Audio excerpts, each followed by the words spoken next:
Shalom Yuk. teman-teman semua. Shalom. Shalom. Ya, terima kasih telah Salam. hadir.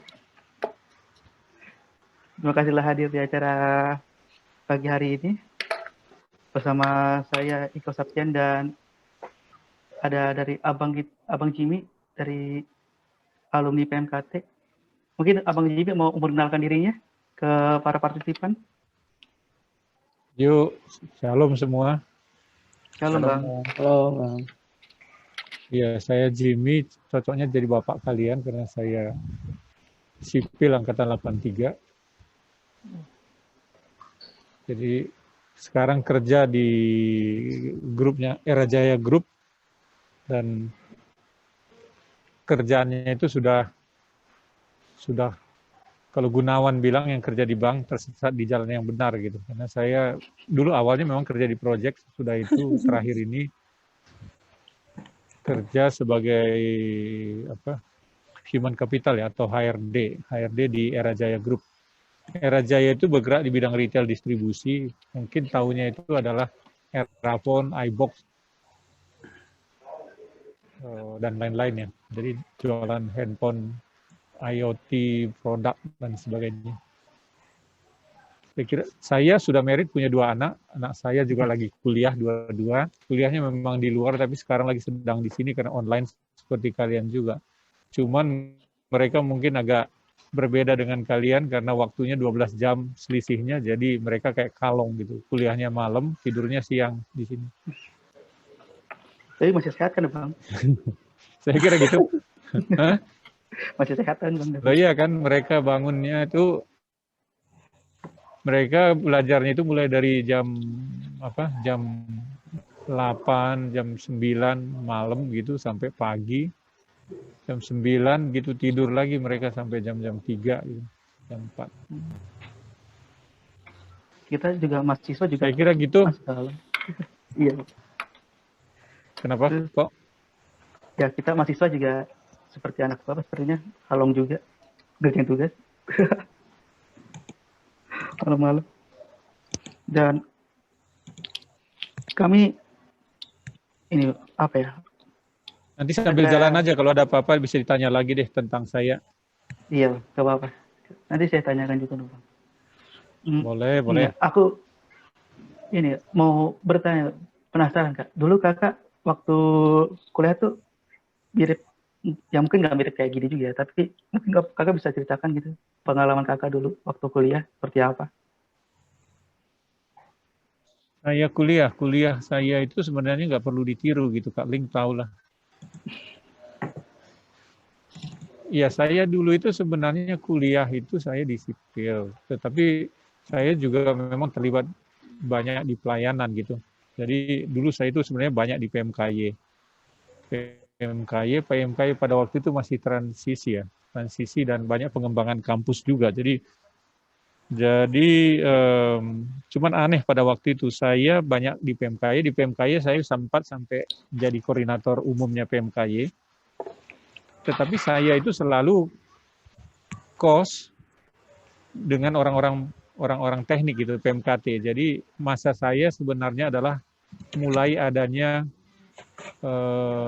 yang namanya sekretariat gitu. Sekretariat. Jadi dulu kos masing-masing terus kita itu belum punya sekretariat terus kita gabung gitu, jadi terjadilah sekretariat itu pada masa itu ya kalau dibilang pada waktu kuliah. Menyenangkan nggak Bang? Begitu. Hah? Di PMKT menyenangkan nggak Bang? Organisasi di PMKY gitu waktu kuliah? Di PMKY? Saya dulu pikirnya sebenarnya gini, saya banyak di PMKY, banyak belajar di sana karena isunya adalah isu nasional kan kalau di PMKY pada waktu itu, karena dia kan terkait dengan di Perkantas gitu ya waktu itu. Nah, cuman isu-isu itu akhirnya karena saya kos di sama orang-orang PMKT, jadi ya kita diskusi, maka ikut besarkan PMKT jadinya juga gitu. Jadi begitu dulu dia.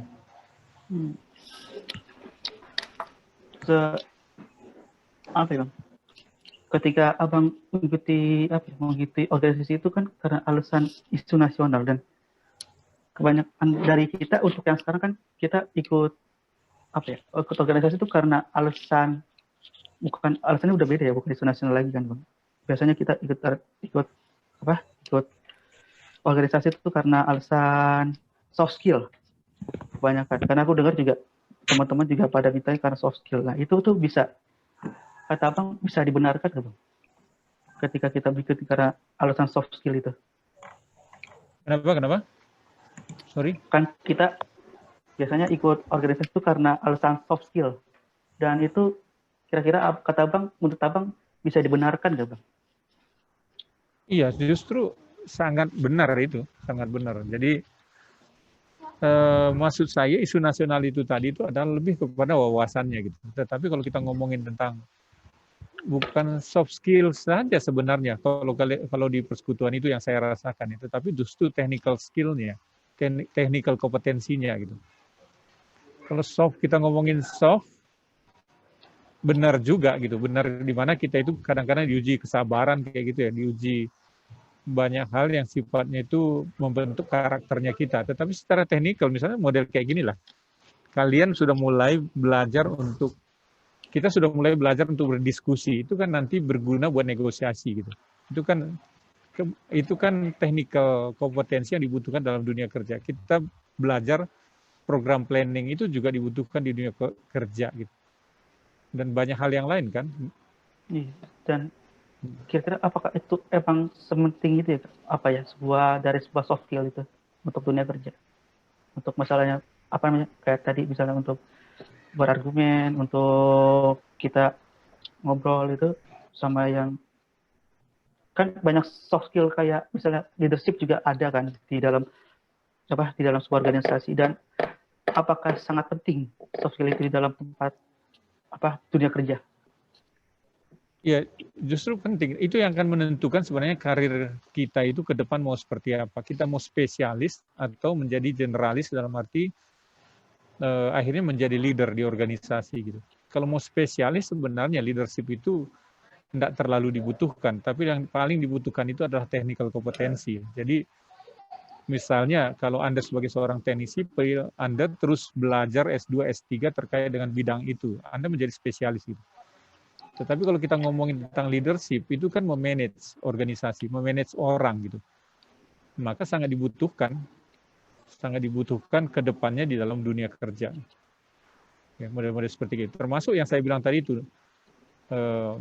technical kompetensi yang lain ya. Kayak program planning, kayak bagaimana kita itu bernegosiasi ketika di dalam rapat-rapat kayak gitu ya.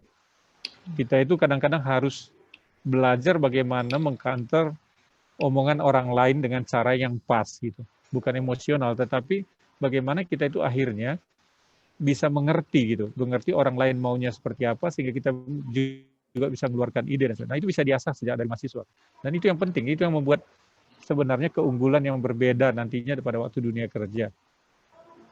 Dan bagaimana dengan ilmu yang kita dapat dari kelas? Maksudnya kan kita ngambil jurusan itu juga dengan alasan mungkin karena kita suka kan, dan ilmu teknik yang kita dapat tuh berarti apakah tidak terimplikasi ke dalam dunia kerja gitu?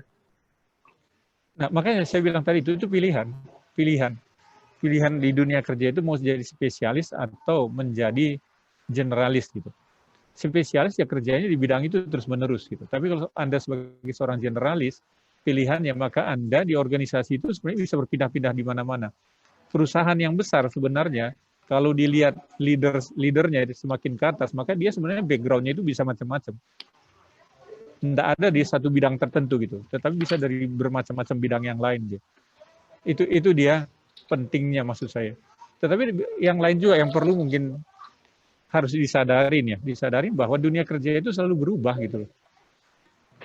Ya makanya baca tadi waktu sebelum ini kan saya sempat hilang, tapi saya sempat ngomong ke Anda kan, coba baca Future of Job tahun 2020 gitu, yang dikeluarkan oleh World Economic Forum. Ini menarik, misalnya contoh dia mengatakan begini, salah satu aja saya ambil ya. 5 tahun akan datang, ada 85 juta lapangan pekerjaan lama yang akan hilang gitu. Dan akan muncul 97 juta pekerjaan baru. 50% pekerja bakal membutuhkan reskilling kemampuan dia. Dan 40% butuh core skill. Jadi yang berubah sama sekali gitu. Terus kita mau ngomongin apa gitu. Dan itu real sebenarnya.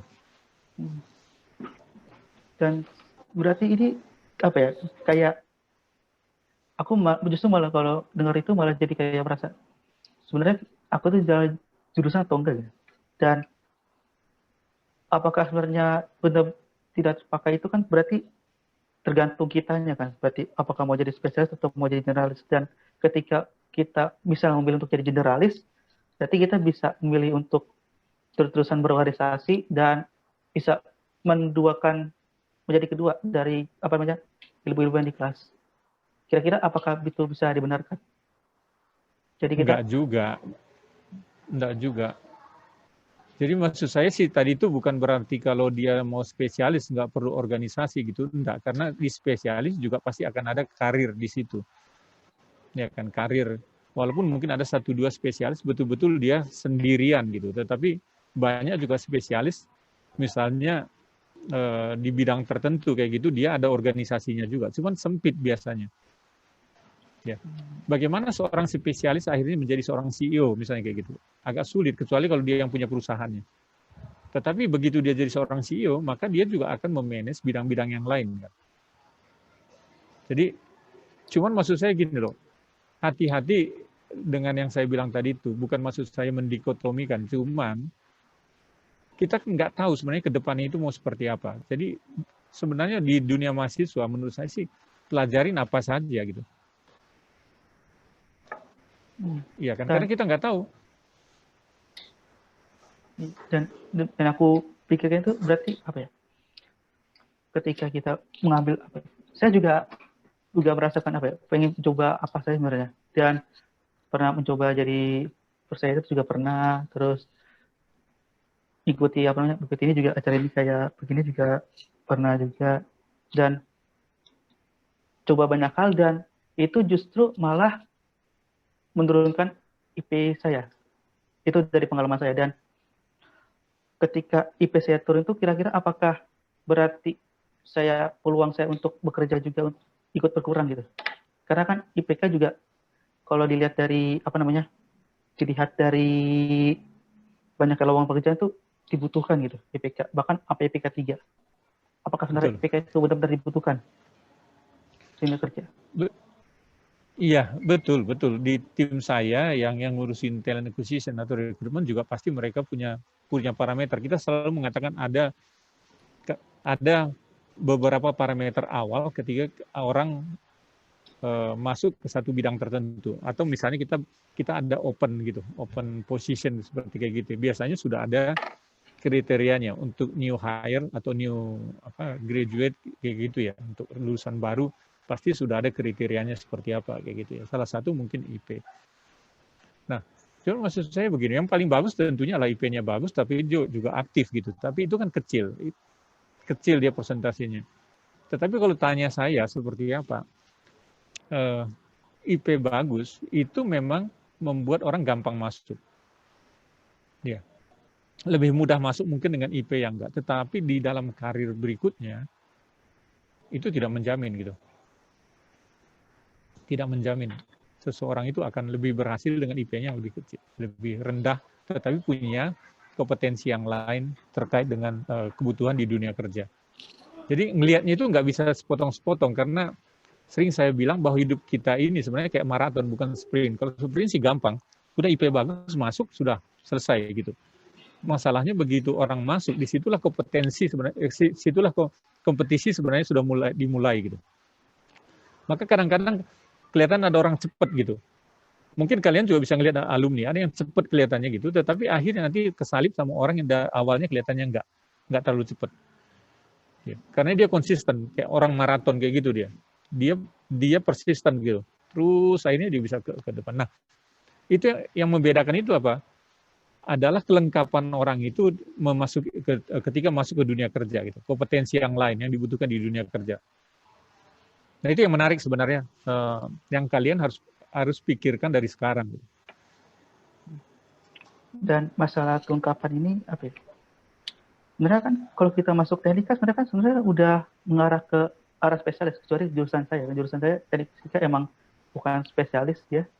Tapi kan untuk jurusan lain kan arahnya kan ke spesialis, dan ketika kita memaksakan kelengkapan ini, bukankah itu jadi masalah? Maksudnya kalau kita ngambil apa namanya teknik elektro gitu kan, misalnya abang ambil teknik elektro, berarti kan abang sebenarnya membutuhkan ilmu elektronya dia kan bang. Dan apakah nanti ilmu-ilmu yang lainnya seperti yang tadi soft skill yang lainnya itu juga akan terpakai di dunia kerja gitu? Loh, maksudnya maksudnya kan gimana kan maksudnya kan pasti terpakai lah ilmu soft skill-nya terpakai, tapi apakah akan sangat terpakai ilmu soft skill-nya itu dibandingkan ilmu yang dia spesialiskan, misalnya ilmu elektriknya itu? Itu yang saya bilang tadi. Yang saya bilang adalah memang ilmu-ilmu dasar yang misalnya kita masuk elektro, memang itu memang harus excellent gitu. Cuma maksud saya adalah pilihan kita ke depan itu mau seperti apa?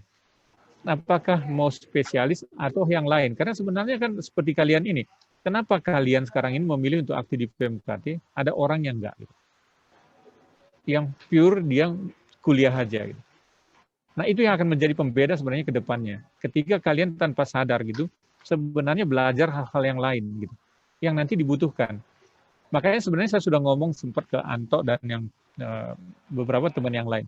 Sebenarnya di PMKT ini sudah mulai harus dari awal disadarkan gitu, disadarkan bahwa selain persekutuan sebenarnya kalian itu diajarin tentang technical atau soft kompetensi juga, dan soft kompetensi juga. Maksud saya seperti kayak gitu. Nah, yang maksud saya seperti ini sebenarnya. Jadi selalu ada pilihan pada waktu kita berada dalam satu periode tertentu dalam kehidupan kita, termasuk seperti kalian ini tadi, yang saat ini. Ada orang mau fokus saja kuliah, ada orang sambil kuliah, terus dia juga mau excellent di dalam nilai-nilainya, tetapi di sisi yang lain dia juga berorganisasi. Nah, ini akan membedakan maksud saya.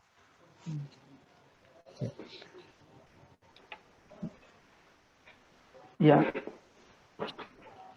menarik ya sebenarnya. Dan untuk aku sendiri juga akhirnya itu enggak apa ya, tidak terlalu fokus, karena kan aku ikut organisasi karena ikut aja sebenarnya, dan nggak tahu alasan ikut organisasi karena emang apa namanya, karena pertama menarik, yang kedua karena emang ini kan satu visi juga kan.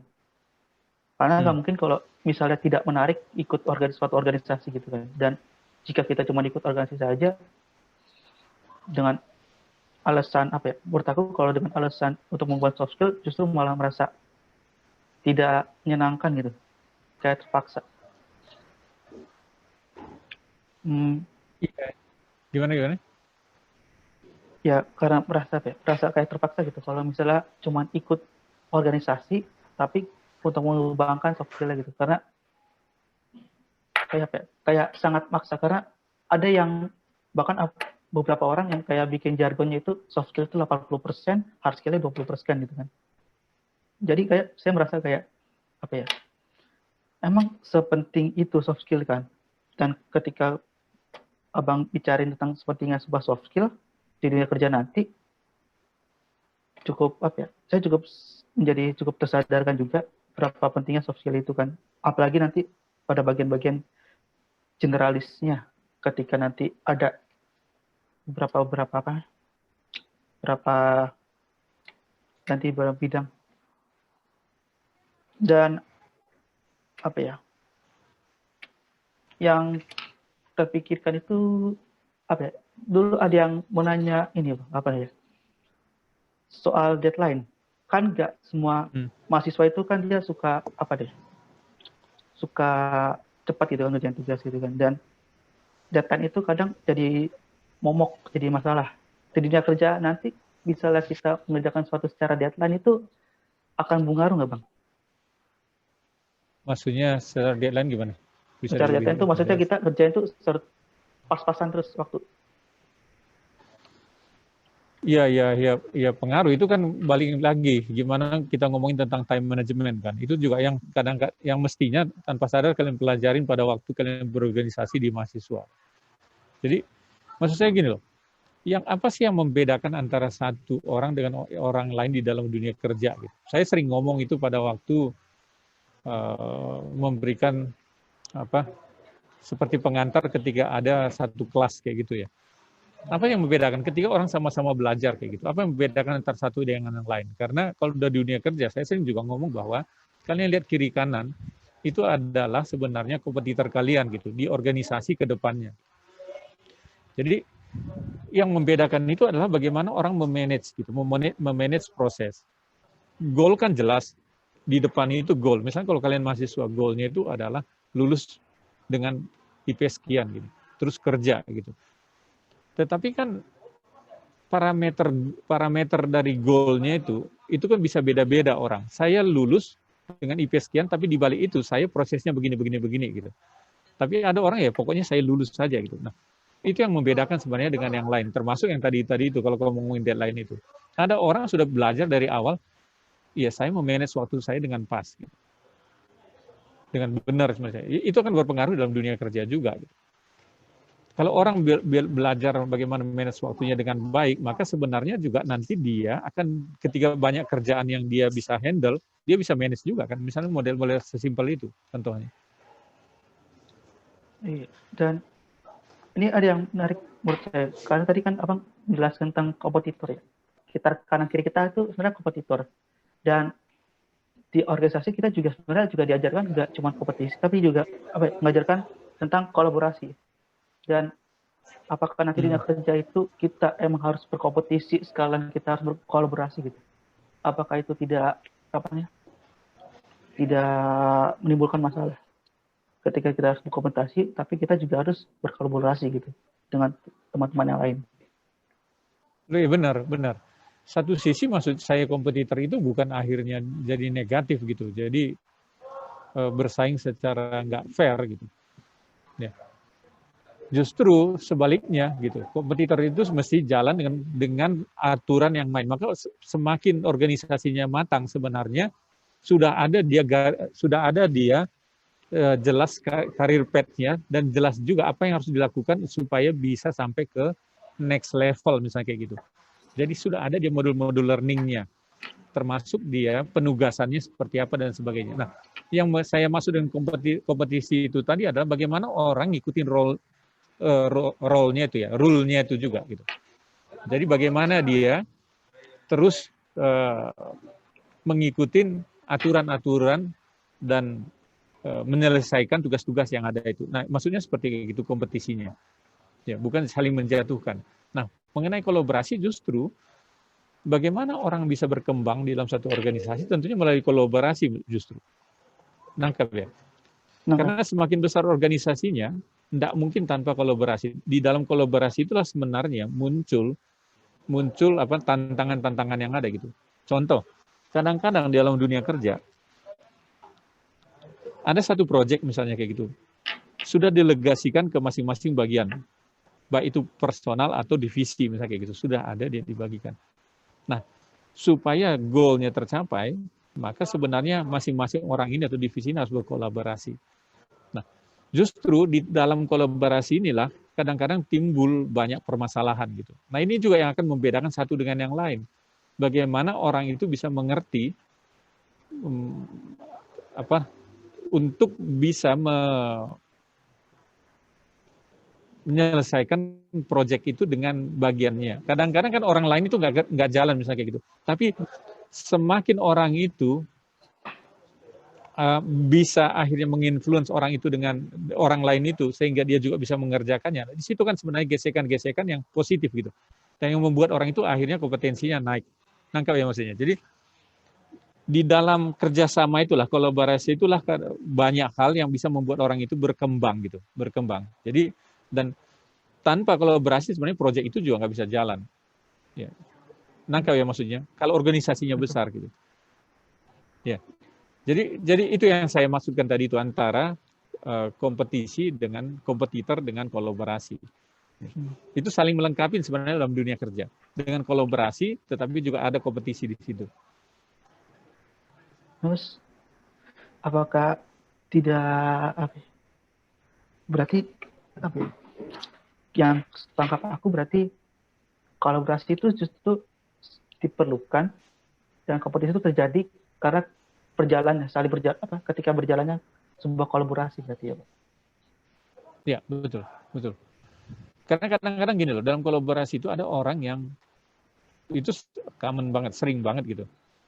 Ya, bahkan itu kita jadikan case di dalam assessment, sering seperti kayak gitu. Apalagi dalam COVID ini ya, karena kita nggak bisa interaksi langsung, biasanya kita kasih kasus-kasus gitu ke orang lain, termasuk sebenarnya di kolaborasi. Apa yang terjadi ketika Anda sebagai seorang leader, Anda membawahi orang-orang lain kayak gitu, dan diharapkan berkolaborasi, tapi ada orang yang tidak jalankan kerjaannya. Apa yang akan Anda lakukan untuk memastikan bahwa proyek itu tetap jalan misalnya? Nah itu kan yang menarik, hal-hal yang seperti kayak gitu. Ada orang tetap berdiri di posisinya dan nggak ngelihat ke goal gitu. Ya, dia bilang saya sudah selesaikan pekerjaan saya, tetapi secara keseluruhan nggak bisa jalan, nggak kecapai goalnya. Nah orang-orang yang akhirnya bisa maju adalah orang yang bisa berkolaborasi secara sehat. Dalam arti dia bisa menginfluence orang itu atau akhirnya dia bisa cari jalan yang lain sehingga proyek itu tetap selesai. Ya. Jadi banyak pilihan-pilihan yang lain maksud saya, ini agak nyimpang dikit, tetapi itulah hakikat di dalam berorganisasi maksud saya. Dan di dalam kan abang kan memegang bagian HRD kan, bagian Human Research Development, dan di tempat kerja bapak itu sudah cukup lihat ya bagian yang tentang kompetisi ini atau bagian kolaborasi ini di dalam tempat bapak bekerja gitu. Gimana Pak? Sudah lihat? Terlihat di dalam organisasi bapak, maksudnya tempat kerja bapak itu sudah terlihat atau tidak gitu? Oh iya. Jadi maksudnya gini, yang menarik itu kalau kalian nanti beranjak terus karirnya menjadi seorang leader, kadang-kadang kolaborasi itu sangat tergantung kepada seorang leader juga gitu. Bagaimana seorang leader itu meng-create goal-nya berikut parameter atau indikator keberhasilan dari goal itu. Ya. Nah, akhirnya dari goal dan indikatornya itu atau parameternya itu kan diturunkan ke masing-masing bagian gitu. Menjadi bagian sampai akhirnya ke masing-masing orang. Nah, fungsinya seorang leader itu adalah sebagai seorang dirijen atau sebagai seorang konduktor sebenarnya bagaimana mengatur atau dan memonitor ya, melihat bagaimana masing-masing orang dan bagian itu bisa menjalankan tanggung jawabnya, mengevaluasi dalam perjalanan dan memastikan masih mereka on the track gitu. Nah, itulah nanti akan menjadi sesuatu yang menarik ketika Anda berorganisasi. Kalian berorganisasi dan menjadi seorang leader. Nah, disitulah muncul kolaborasi tadi itu yang kamu maksud tadi itu. Yeah. Terus ada yang menarik menurut saya. Tadi kan Bapak menceritakan kalau kita itu tidak akan tahu apa yang terjadi di dunia ke depan kan. Maksudnya kita akan benar-benar terjadi apa nanti ke depannya. Tapi Bapak juga menjelaskan bahwa kita harus jelas karir path-nya. Mungkin Bapak bisa menjelaskan bagian itu, gimana maksudnya kita harus jelas karir path-nya, tapi kita dalam keadaan di mana kita tidak bisa paham dengan dunia kita nanti di depannya. Ya, jadi gini, saya ambil contoh saya aja deh gitu yang paling menarik dah ya. Lulus di project gitu. Ya kan? Tentunya saya ingin ada karir jelas gitu. Mulai dari bawah supervisor sampai misalnya megang project gitu. Tetapi dalam perjalanan selanjutnya Tuhan bawa masuk ke satu perusahaan dulu, misalnya perusahaannya itu adalah perusahaan agrobisnis gitu. Ya, Sarung Pokpan kayak gitu. Apa yang terjadi pada waktu itu ditawarkan untuk ngurusin bangunan gitu. Saya pikir dari ngurusin rumah seperti kayak gitu, karena terakhir saya di developer gitu. Ya udah nggak apa-apalah gitu. Tapi dalam perjalanannya di situ juga yang namanya general affair atau bagian yang ngurusin bangunan itu menyatu dengan human capitalnya, HRD-nya. Akhirnya belajarlah human capital. Terakhir akhirnya pindah perusahaan yang sekarang. akhirnya ke human capital. Jadi maksud saya gini loh, kita memang tidak tahu ke depan seperti apa, tetapi adalah yang paling penting kita itu fokus dengan apa yang ada sekarang. Ya kan? Tentunya yang ada sekarang kita harus mikir ke depannya itu sebenarnya apa? Karirnya itu seperti apa. Tetapi kita tidak bisa memastikan nanti ujungnya itu bermuara kemana. Nangkap ya maksudnya? Iya. Jadi Ya, nangkap. kalau saya selalu prinsipnya adalah ketika kamu berada dalam satu posisi tertentu, lakukan itu yang paling baik gitu. Jangan terlalu menghayal, merasa bahwa begangnya terlalu jauh ke depan. Atau jangan juga dibebani oleh masa lalu yang sebenarnya sudah lewat. Itu sebenarnya yang paling penting. Jadi pada waktu sekarang lakukan yang terbaik. Makanya tadi saya bilang, mungkin agak nyimpang dikit ke kalian ya. Misalnya kalian sekarang kuliah. Kalian yang ada di PMKT. Buat saya dari dulu prinsipnya, ketika berada dalam satu organisasi, lakukan yang terbaik aja gitu. Toh waktunya sama-sama terbuang kan. Ya, kalian ada di situ, kalian boleh menjadi seorang yang pasif, seorang yang aktif. Waktunya sama-sama 1 jam. Nah itu maksud saya, balik lagi yang ke tadi itu. Ketika kita berada dalam satu organisasi, lakukan yang terbaik sesuai dengan jenjang karir yang ada di situ. Misalnya saya sekarang supervisor di Human Capital atau HRD. Di depannya adalah assistant manager, depannya lagi lah manager. Nah, masing-masing level ini ada dia kompetensinya. Kemampuan yang harus dimiliki, baik teknikal maupun soft, supaya bisa ke next level. Nah, pelajarin itu terus-menerus. Kalau perlu sampai 2 level ke atasnya Anda sudah mulai belajar. Toh di perusahaan besar, Anda bisa lihat kok kompetensinya seperti apa. Nah, itu namanya yang saya maksud tadi itu, belajar di karir path.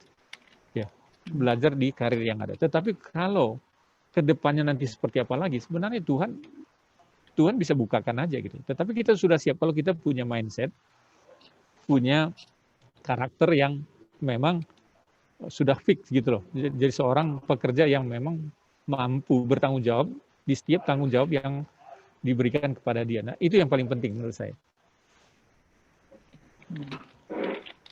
Dulu Bapak juga waktu ngelamar itu ini ya Pak, apa lamar aja atau ini Pak, ada tujuannya juga Pak ketika Bapak ngelamar kerja gitu.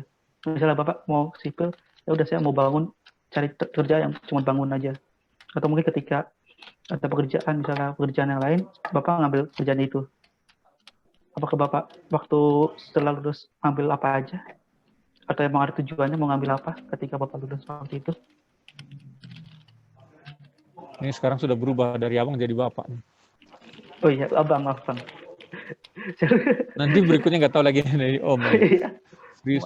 Saya minta maaf tidak. Saya maaf Nggak tidak apa-apa. konsisten. Nggak ada masalah. Jadi maksudnya gini. Jadi gini, ini bedanya. Ketika aku sadar dengan yang kalian gitu. Ketika sudah kuliah dan berada dalam satu bidang ilmu tertentu, tentunya kita ingin belajar bekerja di bidang itu. Sama juga dulu. Ketika saya lulus, saya ngelamarnya itu ya di bidang ya bangunan gitu loh. Seperti itu. Ya, jadi ngelamar supaya kerja di bidang itu. Itu nggak ada yang salah gitu. Cuma maksud saya adalah kedepannya sebenarnya terbuka semua. Itu yang ingin saya bukakan ke kalian gitu. Ya.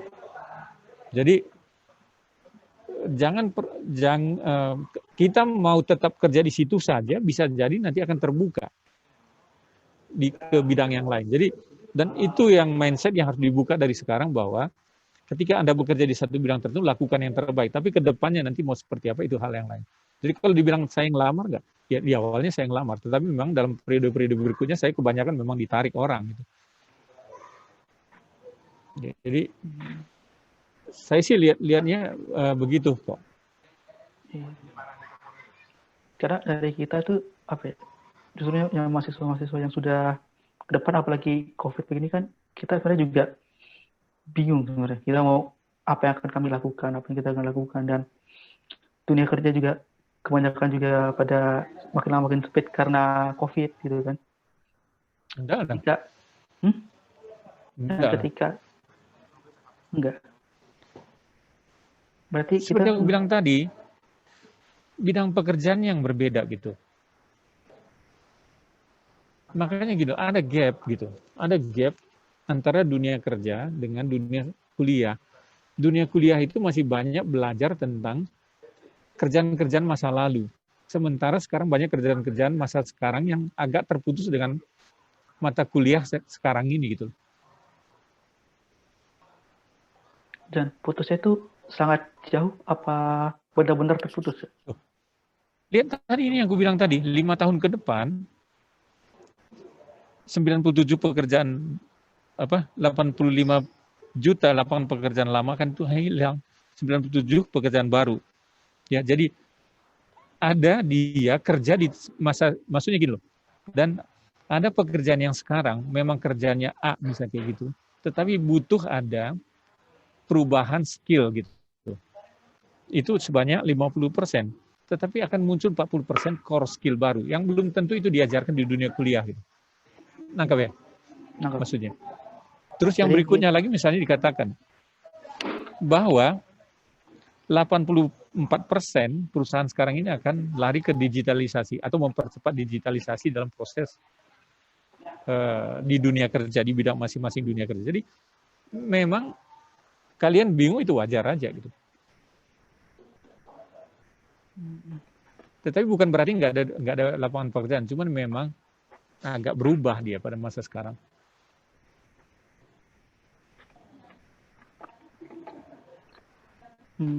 Dan apa ya? Dulu ketika Bapak, ini saya mau coba untuk bertanya tentang masa lalu Bapak, mungkin untuk yang ketika bekerja, apakah ketika bekerja waktu dulu itu, kan Bapak kan selalu melakukan yang terbaik kan Pak? Ya. Dan dalam artinya terbaik itu berarti kita melakukan kerja sepenuhnya, atau sepenuhnya itu maksudnya sebaik-baiknya kita, atau hanya bekerja sesuai kemampuan kita aja ya. Maksudnya kan ada kerja misalnya kita butuh, ternyata waktu kita mau kerja ternyata ada skill tambahan yang diperlukan. Berarti kita harus ambil skill tambahan dulu baru kita kerja. Atau kita kerja, ya udah kita ngelamar kerja, udah ngelakuin kerja yang cuma sesuai dengan apa yang kita punya aja. Dulu Bapak bekerjanya seperti itu atau itu tidak Pak? Setelah Bapak lulus mencari skill dulu yang lain. Jadi gini, saya harus jujur mengakui dan puji Tuhan gitu. Dalam arti keaktifan saya pada waktu kuliah di organisasi di PMKY maupun di PMKT, misalnya contoh dulu GBHP-nya PMKT itu, ya saya dan teman-teman yang nyusun misalnya kayak gitu ya, itu berguna banget gitu, berguna banget ketika di dalam dunia kerja. Ketika orang lain itu repot untuk membuat program, saya sudah bisa gitu. Ketika orang lain itu di meeting-meeting repot, saya sudah bisa gitu. Kenapa? Karena sudah mimpin, sudah pernah jadi koordinator. Bayangin, koordinator di persekutuan di mana kita itu nggak bisa memaksa orang lain untuk mengikuti kita gitu. Ya, kita bisa menginfluence orang itu supaya dia kerja. Bayangkan di dalam dunia kerja kita punya power yang sebenarnya kita bisa suruh orang itu untuk kerja. Yang nggak bisa disuruh aja, kita bisa lakuin kok. Mereka bisa kerja gitu. Ya kan? Dan kita bisa jelasin juga visi-visinya program-program itu kepada orang lain supaya orang itu ngerti gitu. Apa yang kita maksud ke mereka gitu. Dan itu berguna banget ketika bekerja. Teman-teman semua, berguna banget. Jadi kalau dibilang apakah saya harus kursus dulu? Enggak. Justru karena prinsip saya dari awal adalah ketika berada dalam satu posisi, lakukan yang terbaik. Termasuk dalam pelayanan, lakukan yang terbaik. Karena di situ adalah skill itu nambah gitu. Kemampuan kita itu nambah. Dan itu berguna dalam dunia kerja. Ya. Terus dalam sesudah kerja, prinsipnya itu sama gitu. Prinsip yang saya bawa selalu sama. Lakukan yang terbaik. Bahkan di organisasi saya, baru kemarin, ada satu orang yang nggak fit gitu. Dia masuk 3 bulan akhirnya nggak bisa gitu. Dia akhirnya mesti keluar gitu. Saya baru ngomong ke dia, kenapa nggak fit? Karena nggak fitnya gini. Prinsip saya dalam dunia kerja adalah, termasuk di organisasi saya, pegang goalnya, berikut parameternya. Ya, indikator keberhasilan dari organisasi itu di dalam program itu. Dalam perjalanan, kalau akhirnya koordinasi dengan orang lain nggak jalan, Jangan berdiri posisi kita, tapi pegang selalu goalnya itu, cari cara. Walaupun itu bukan kerjaan kita, kerjakan itu. Kerjakan itu supaya goal organisasi tetap tercapai. Perusahaan itu tetap tercapai tujuannya dia ketika kita ada di situ. Ya. Tanpa sadar kadang-kadang itu yang membuat kita itu sebenarnya akhirnya nambah kemampuan di bidang yang lain. Dan itu juga akhirnya membuat sebenarnya manajemen akan melihat bahwa kita tuh mampu.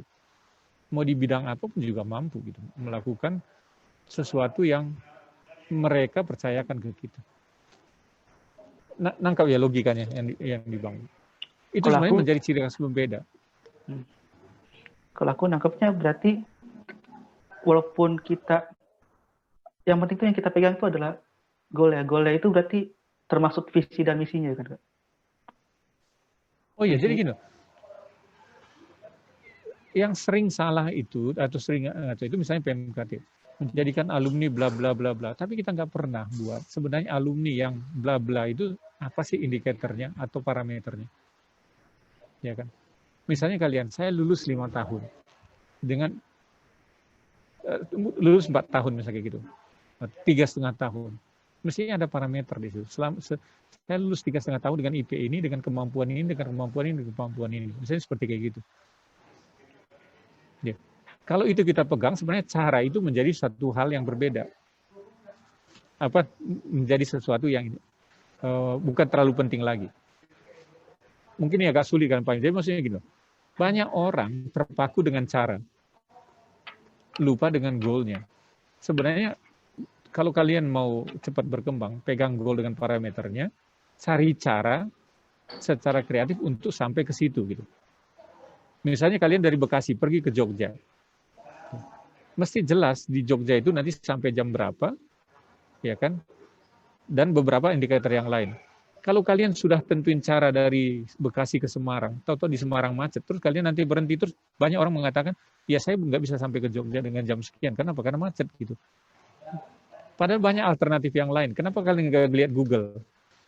Kenapa nggak kalian sehingga bisa cari alternatif yang lain? Ya. Atau bisa naik kendaraan A, bisa naik kendaraan B, dan seterusnya gitu. Nah, itu cara yang bisa macam-macam dilakukan untuk sampai ke goal. Nah, itu akan menjadi pembeda. Banyak orang zaman sekarang di dunia kerja juga menjadi orang yang rutin.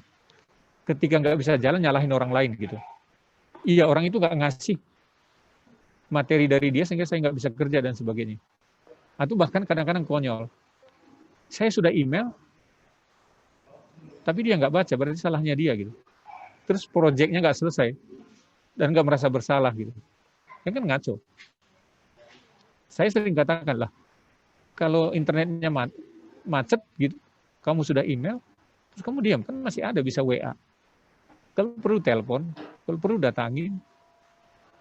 Nangkap ya logikanya? Berarti berarti kalau kita tidak ada jalan, berarti kita harus cari cara lain gitu kan. Yang penting kalau kita dapat parameter kita dapat. Iya. Dan yang menarik dari cerita Bapak tadi tuh ketika di WA atau kalau kita di email tidak dijawab, kita harus lakukan WA. Bukankah sebenarnya kita punya hak juga untuk untuk juga protes itu, karena kan masalah kolaborasi gitu kan, kita semua juga harus jalan. Dan apakah itu tidak berlebihan gitu ketika ada satu yang tidak jalan, kita harus mengingatkan kembali untuk tetap jalan. Ya, itu yang jadi pembeda orang yang berhasil dan enggak. Yang satu yang megang proses tadi, yang satu lagi megang goal gitu. Iya kan? Jadi kalau orang pegang goal, dia akan cari cara supaya dia tetap relevan di organisasi itu. Kan ujungnya nanti manajemen akan ngelihat itu proyek selesai atau enggak kok. Mereka nggak akan bilangin, oh ternyata gara-gara si A ini nggak kerja, jadi ya nggak apa-apa, proyeknya nggak selesai, nggak apa-apa gitu. Nggak akan pernah ada. Semua akan jadi salah gitu. Apakah berarti tempat kerja tidak melihat kompetisi dari para pekerja? Maksudnya ini, kan tadi kita bicarakan tentang ada masalah kompetisi lah, masalah persaingan, masalah kolaborasi, masalah lain, skill-skill yang lain gitu kan.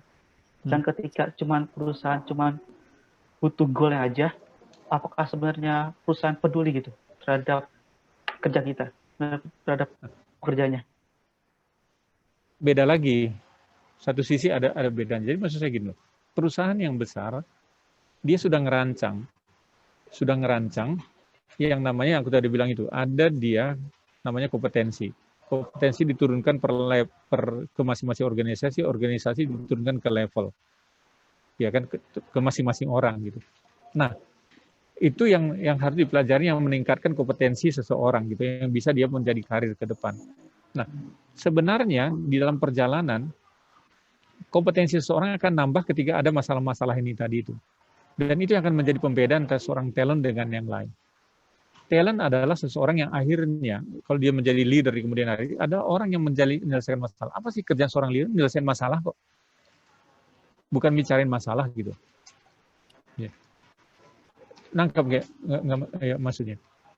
Tugas seorang leader adalah menyelesaikan masalah. Segampang itu sebenarnya. Jadi, bagaimana dia bisa menyelesaikan masalah ketika kompetensi terus naik gitu. Terus saja dia berkembang, dia belajar dari segala sisi, bahkan bisa lebih dari kompetensi yang disyaratkan di posisinya dia. Di posisi ini dia sudah expert, tapi dia juga nambahin di posisi yang lain, sehingga ketika ada masalah dia bisa ngelihat dari lebih luas wawasannya, lebih lebar dia bisa ngelihat masalah itu, sehingga ketika dia ngambil keputusan bisa lebih wise dan lebih kena gitu, lebih bagus gitu.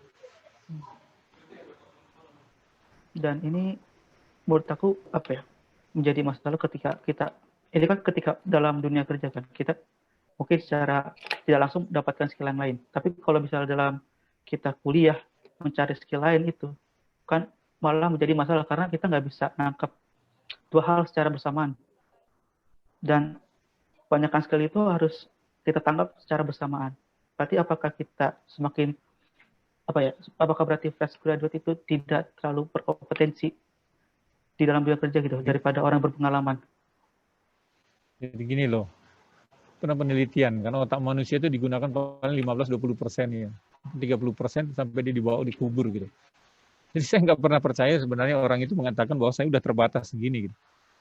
Cuma strategi aja, bagaimana memanage. Jadi gini loh, seorang leader semakin ke atas dia itu akan semakin multitasking. Ya. Nggak bisa itu single problem yang dia hadapin. Bayangin aja seperti saya kadang-kadang meeting dari pagi bisa sampai sore gitu. Dan itu bisa macam-macam gitu, bidang gitu. Saya sekarang pegang SR. Tadi saya ceritain ke kalian, human capital aja di tempat saya itu ada 8 bidang gitu. Dan itu berbeda sebenarnya, tapi saling melengkapi. Saya masih pegang CSR juga, ya. Social responsibility. Saya masih pegang industrial relation. Ya. Saya masih pegang legal. Ya. Saya masih ngurusin koperasi. Saya masih ngurusin perusahaan outsource dengan 6.000 karyawan gitu. Terus mau spesialis kan nggak bisa gitu. Jadi kalau alasan kalian nanti nggak fokus di kuliah, lah memang saatnya sekarang ini belajar untuk multitasking gitu. Ke depan itu nggak ada. Kalau mau jadi leader, ya Anda harus multitasking. No choice.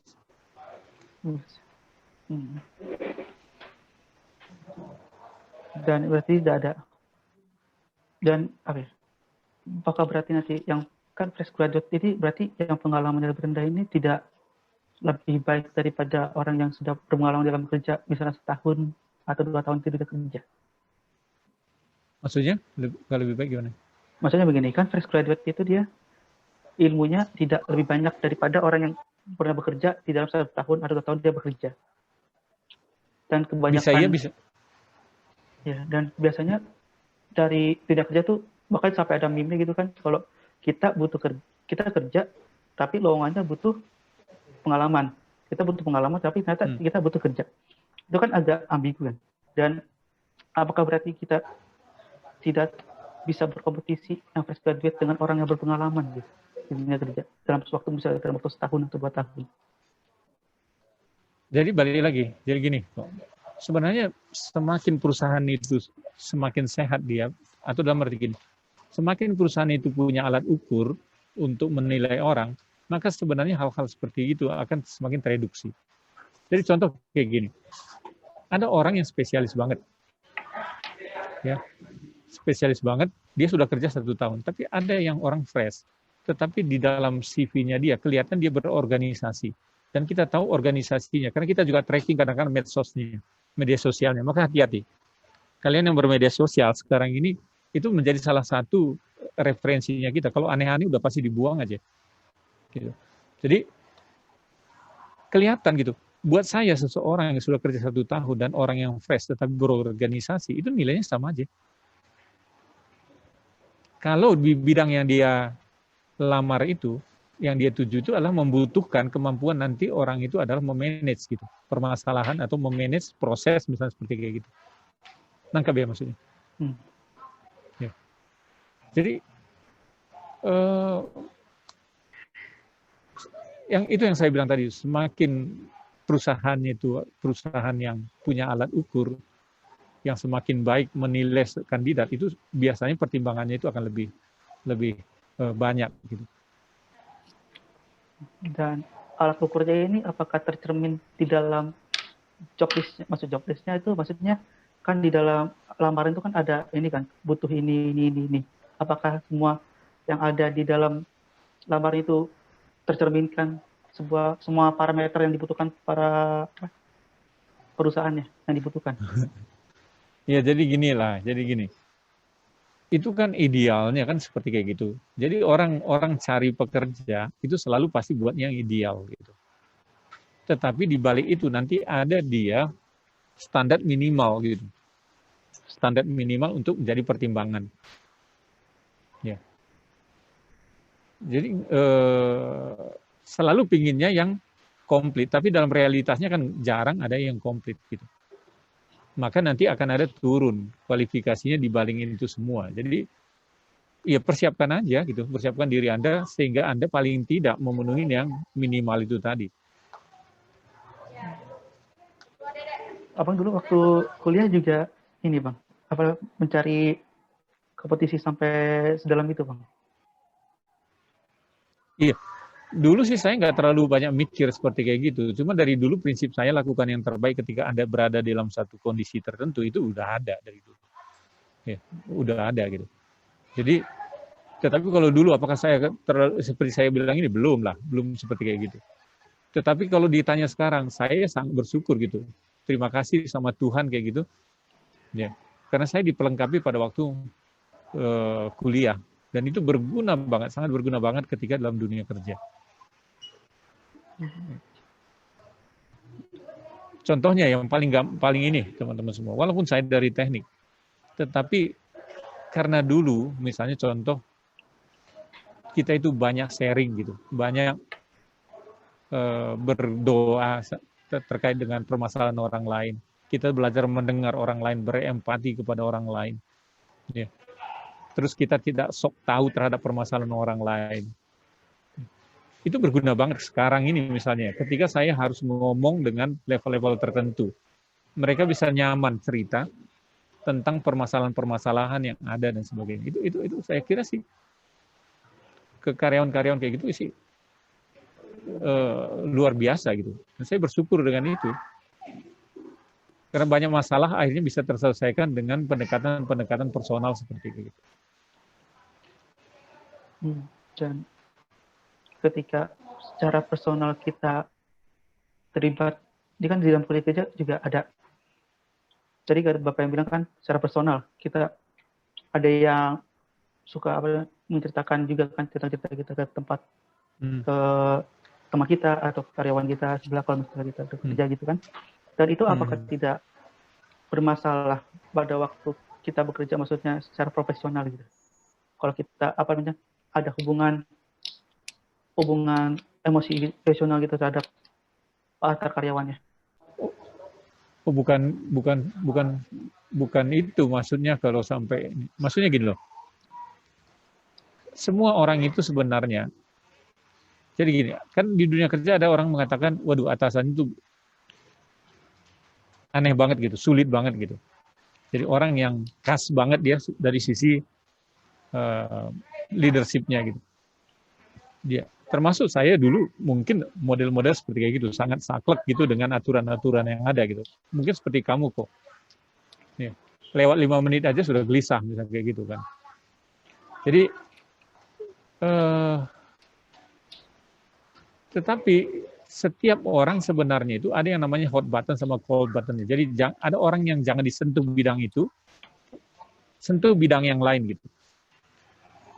Jadi bukan masalah personal maksud saya saja dalam hal ini, tetapi untuk menyelesaikan masalah kadang-kadang kita tahu dekatin dia seperti apa. Ya.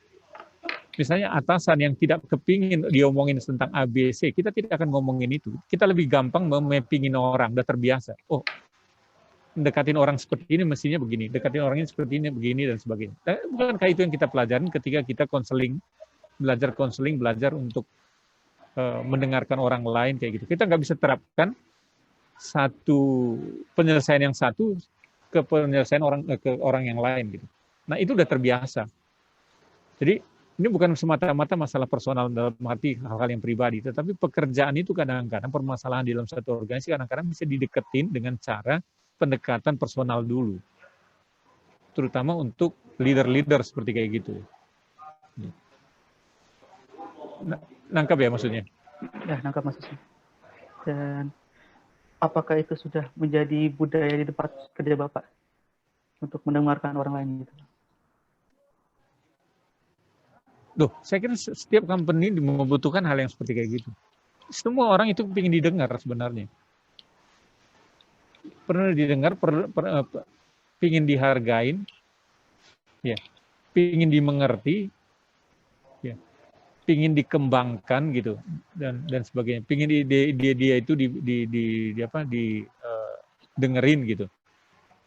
Dan seterusnya. Saya kira sih organisasi yang sehat adalah organisasi yang bisa seperti itu. Walaupun kompetisi tadi itu tetap ada. Gitu. Bukan akhirnya cuma ngobrol-ngobrol, tetapi juga ada batasan-batasan yang terjadi gitu maksud saya. Berarti kalau saya tangkap tuh berarti masih ada empati itu ya Pak, terhadap orang lain gitu ya. Maksudnya empati terhadap yang satu dengan yang lain. Nggak bisa dilupakan empati. Itu yang penting, misalnya gini loh, saya termasuk orang yang nggak pernah marah banget gitu kepada orang yang sudah ngelakuin kesalahan gitu. Nangkap ya maksudnya? Orang sudah salah, saya jarang banget marah sama orang itu. Tetapi saya bisa marah besar kepada orang yang datang tanpa ide sama sekali. Ya, apalagi dia yang lemparin masalah gitu, datang lemparin masalah. Kenapa bisa seperti kayak gitu? Ya itulah empati tadi. Orang sudah salah dan dia pasti ya udah kalau memang dia salah kasih sanksi aja udah. Udah salah dikasih sanksi diomelin lagi. Terus buat apa? Udah salah gitu, diomelin gitu. Cuma dikasih tahu aja kamu salahnya ini, sanksinya ini gitu. Udah cukup gitu. Kenapa? Karena kita ngerti gitu. Orang itu sudah merasa bersalah, apalagi orang itu salah dan dia tahu bahwa dia salah dan sudah tertekan gitu, diomelin lagi. Terus buat apa? Tetapi kenapa saya kadang ngomel, marah kepada orang yang datang tanpa ide? Karena orang itu nggak mau berkembang gitu. Ya kan? Datang ngelemparin masalah gitu. Ya diomelin. Datang ditanya sama sekali nggak tahu apa-apa gitu. Iya dimarahin. Dan apakah ketika tidak kita memberi hukuman terhadap orang itu tidak menjadi masalah? Loh, kan saya bilang tadi kasih sanksi. Tapi nggak usah diomelin lagi, udah salah. Sanksi tetap jalan sesuai dengan aturan organisasi kan, policy yang ada kan ada dia. Kesalahan ini dari SPG ini, SP1, SP2, bahkan dikeluarin dan sebagainya. Di coaching dulu terus keluarin dan sebagainya. Apakah itu berarti orang tersebut tidak bisa berkompetisi lagi ya? Berarti kalau misalnya kita melakukan suatu kesalahan di suatu organisasi. Bukan, jadi gini. Kadang-kadang kalian nanti ketika masuk ke organisasi gitu, macam-macam di situ. Jadi ada orang yang kadang-kadang di posisi yang tidak pas dan orang itu memang tidak mau juga berkembang gitu dengan tantangannya. Terus ada orang seperti kata tadi itu kapasitasnya terbatas sehingga dia dipaksakan lagi tidak bisa. Walaupun ada orang yang memang attitude-nya yang membuat dia itu akhirnya tersisih gitu. Karena masing-masing company ini punya culture gitu. Punya culture. Jadi contoh misalnya kalau Anda kerja di Astra kayak gitu. Anda tidak mungkin menjadi seorang yang menonjol sendiri gitu. Di sana ada teamwork gitu, misalnya kayak gitu. Termasuk di tempat saya akan begitu dia. Teamwork ya. Tapi ada company tertentu yang dia memang menonjolkan seseorang itu gitu.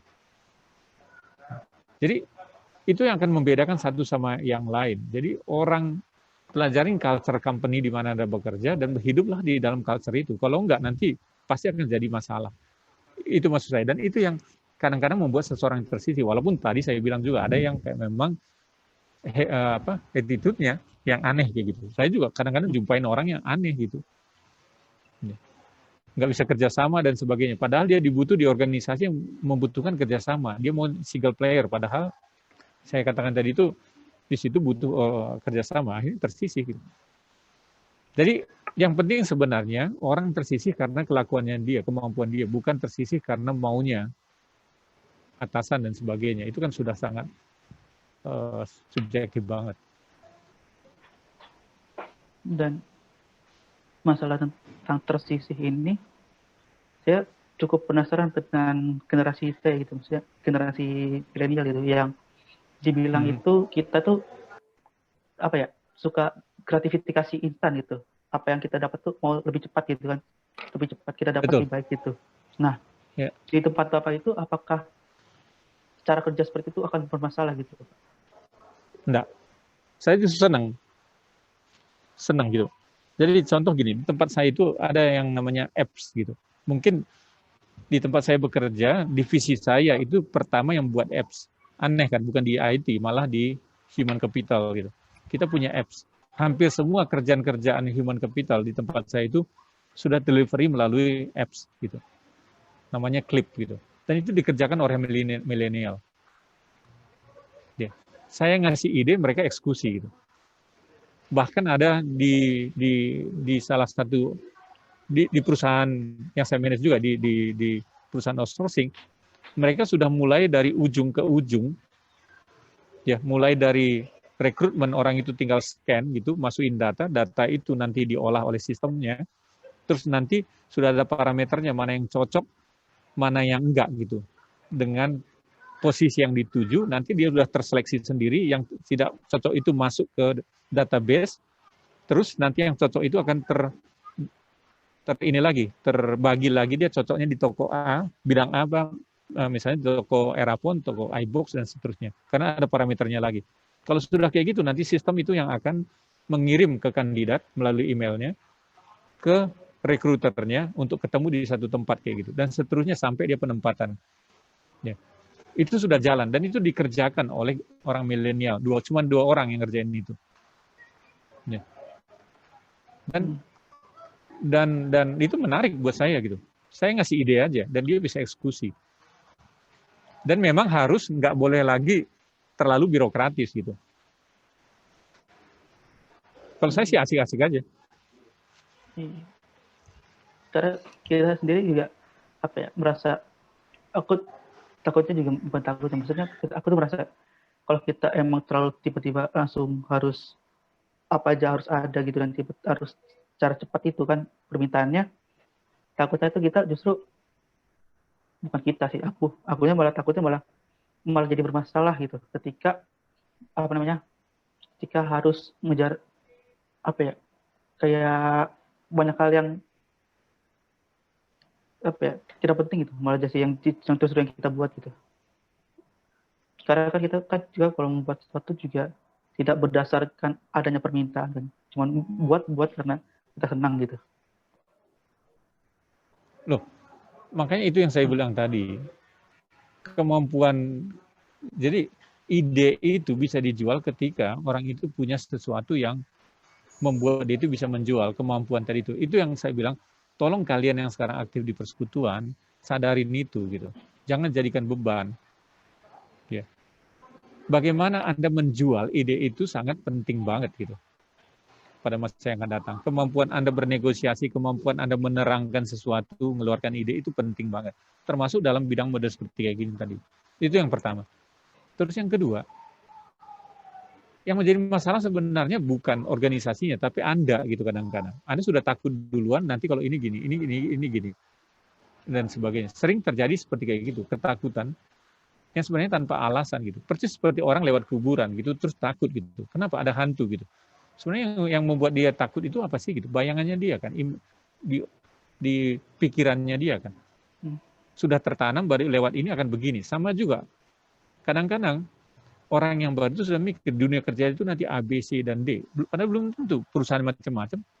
Ada memang mungkin seperti itu, tapi banyak juga perusahaan yang nggak seperti itu gitu.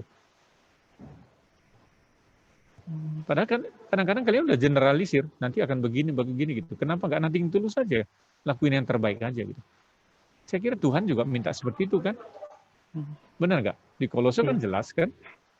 Jadi lakukan itu kamu seperti melakukannya sama Tuhan gitu. Pegang aja itu. Ya. Terus kamu jadi saksiku, apa namanya? Lakukan perbuatan baik supaya Bapamu dipermuliakan di surga. Sama saja.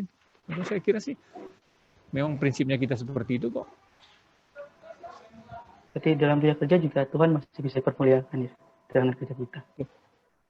Justru maksud saya disitulah sebenarnya implementasi daripada apa yang selama ini banyak kita pelajari gitu. Itu menarik buat saya, sangat menarik banget gitu.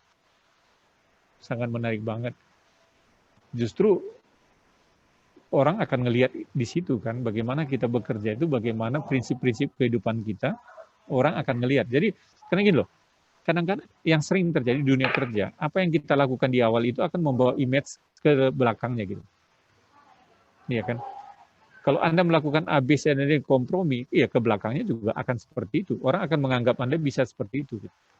Tapi kalau Anda sudah dari awal jelas prinsipnya, Anda suka nolong orang lain, Anda tidak hitung-hitungan, nggak mikir bahwa, waduh, gaji saya sekian, saya sudah seperti ini aja deh gitu, ngelakuinnya dan sebagainya. Ya, terus Anda bisa buktikan bahwa Anda bertanggung jawab di kerjaan itu. Orang tidak akan ragu ngasih kerjaan yang lain kok.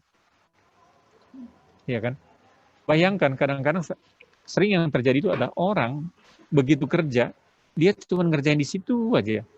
Sadar nggak ketika Anda ngerjakan di situ saja, sebenarnya Anda berputar di sumbu yang sama gitu. Di apa namanya, di jari-jari yang sama gitu. Lingkarannya sama. Padahal sebenarnya kalau karir Anda mau meningkat, Anda harus melebarkan lingkarannya. Bagaimana lingkaran itu bisa semakin melebar ketika kompetensi Anda naik? Bagaimana kompetensi Anda naik? Anda bisa belajar, tetapi yang paling penting kompetensi naik itu adalah dipraktekkan gitu. Bagaimana Anda mempraktekkan? Berarti Anda harus berani keluar dari zona nyaman Anda di posisi sekarang dan mulai ngerjakan kerjaan-kerjaan yang bukan tanggung jawab Anda pada masa sekarang ini. Tapi itu nanti. Ketika Anda sudah bisa ngerjakan itu, maka atasan Anda akan kasih kerjaan itu ke Anda. Nangkap nggak logikanya? Banyak orang cuman maunya di situ aja. Alasannya adalah saya dibayarnya sekian, saya kerjain segini aja. Ya, kamu akan seterusnya dapat segitu dan kerjakan segitu. Dan di mana juga perusahaan yang benar, ketika Anda punya karir lebih, maka gajinya akan lebih. Kompensasinya akan lebih. Pasti seperti itu dia. Baik. Dan untuk sekarang, saya mencoba untuk buka sesi tanya jawab dari audiens. Dari audiens mungkin ada yang ingin bertanya? Ayo, bebas saja. Iya, kepada Bang Jimmy mungkin ada yang mau ditanyakan? Tes, halo. Halo, iya, silakan. Izin bertanya.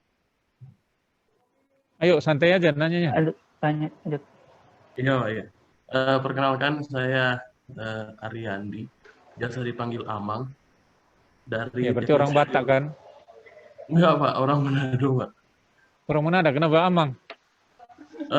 Di tempatku Amang itu nama anak laki-laki.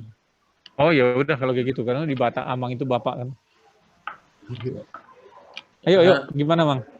Saya Ariandi, Pak, dari Teknik Sipil 2018 juga, Pak. Yo. Mau tanya, Pak, eh, kita kan sebagai bisa dikatakan minoritas lah sebagai orang Kristen gitu. Ya. Apakah nanti di prospek kerja itu sebagai minoritas bakal berpengaruh besar banget gitu? Gitu. Itu aja, Pak. Bisa ya, bisa enggak gitu. Tergantung kamu kerja di perusahaan mana gitu. Maka jangan masukin perusahaan yang sebenarnya di situ itu sudah tersekat-sekat gitu. Biasanya perusahaan yang tersekat-sekat juga nggak akan pernah maju banget gitu. Coba lihat perusahaan yang berkembang itu adalah perusahaan yang heterogen di situ. Di tempat saya orang apa saja ada itu. Tapi kalau dibilang mayoritasnya agamanya apa? Pasti Islam, Muslim gitu. Ya kan? Tetapi apakah leadernya semuanya dari Muslim? Enggak juga. Gitu. Jadi semakin sehat perusahaan, maka dia akan melihat kompetensi yang paling utama. Karena buat yang punya perusahaan, yang penting itu adalah perusahaannya maju, profit, dan seterusnya. Dan maju dan profit itu hanya bisa dilakukan oleh orang-orang yang punya kompetensi yang baik di masing-masing lini organisasinya gitu. Nangkap ya, Mang, maksudnya? Pak. Atau kalau kamu masih ada pertanyaan, silakan. Kalau kayak Bapak kan ini juga Pak, saya penasaran dari tadi bahas-bahas soal goals-nya kita kan. Nah, apakah maksudnya saat kita kuliah ini pasti kita sudah punya beberapa goals gitu loh. Tapi kadang rencana dari Tuhan itu berbeda, Pak. Jadi itu maksudnya di saat kita sudah punya goals, tapi tujuan yang diarahkan Tuhan berbeda, berarti kita mau tidak mau tidak bisa maksimal gitu loh, Pak. Nah itu untuk menanggapi hal gitu gimana? Karena kan Bapak dari teknik sipil jadi ke perusahaan gini Pak gitu. Jadi maksud saya gini, ini yang saya bilang tadi itu. Sebenarnya Tuhan itu selalu mengatakan bahwa kita itu menjadi saksi. Betul nggak? Jadi saksi itu sebenarnya masa sekarang, bukan masa nanti atau sudah masa lalu. Ya. Sekarang.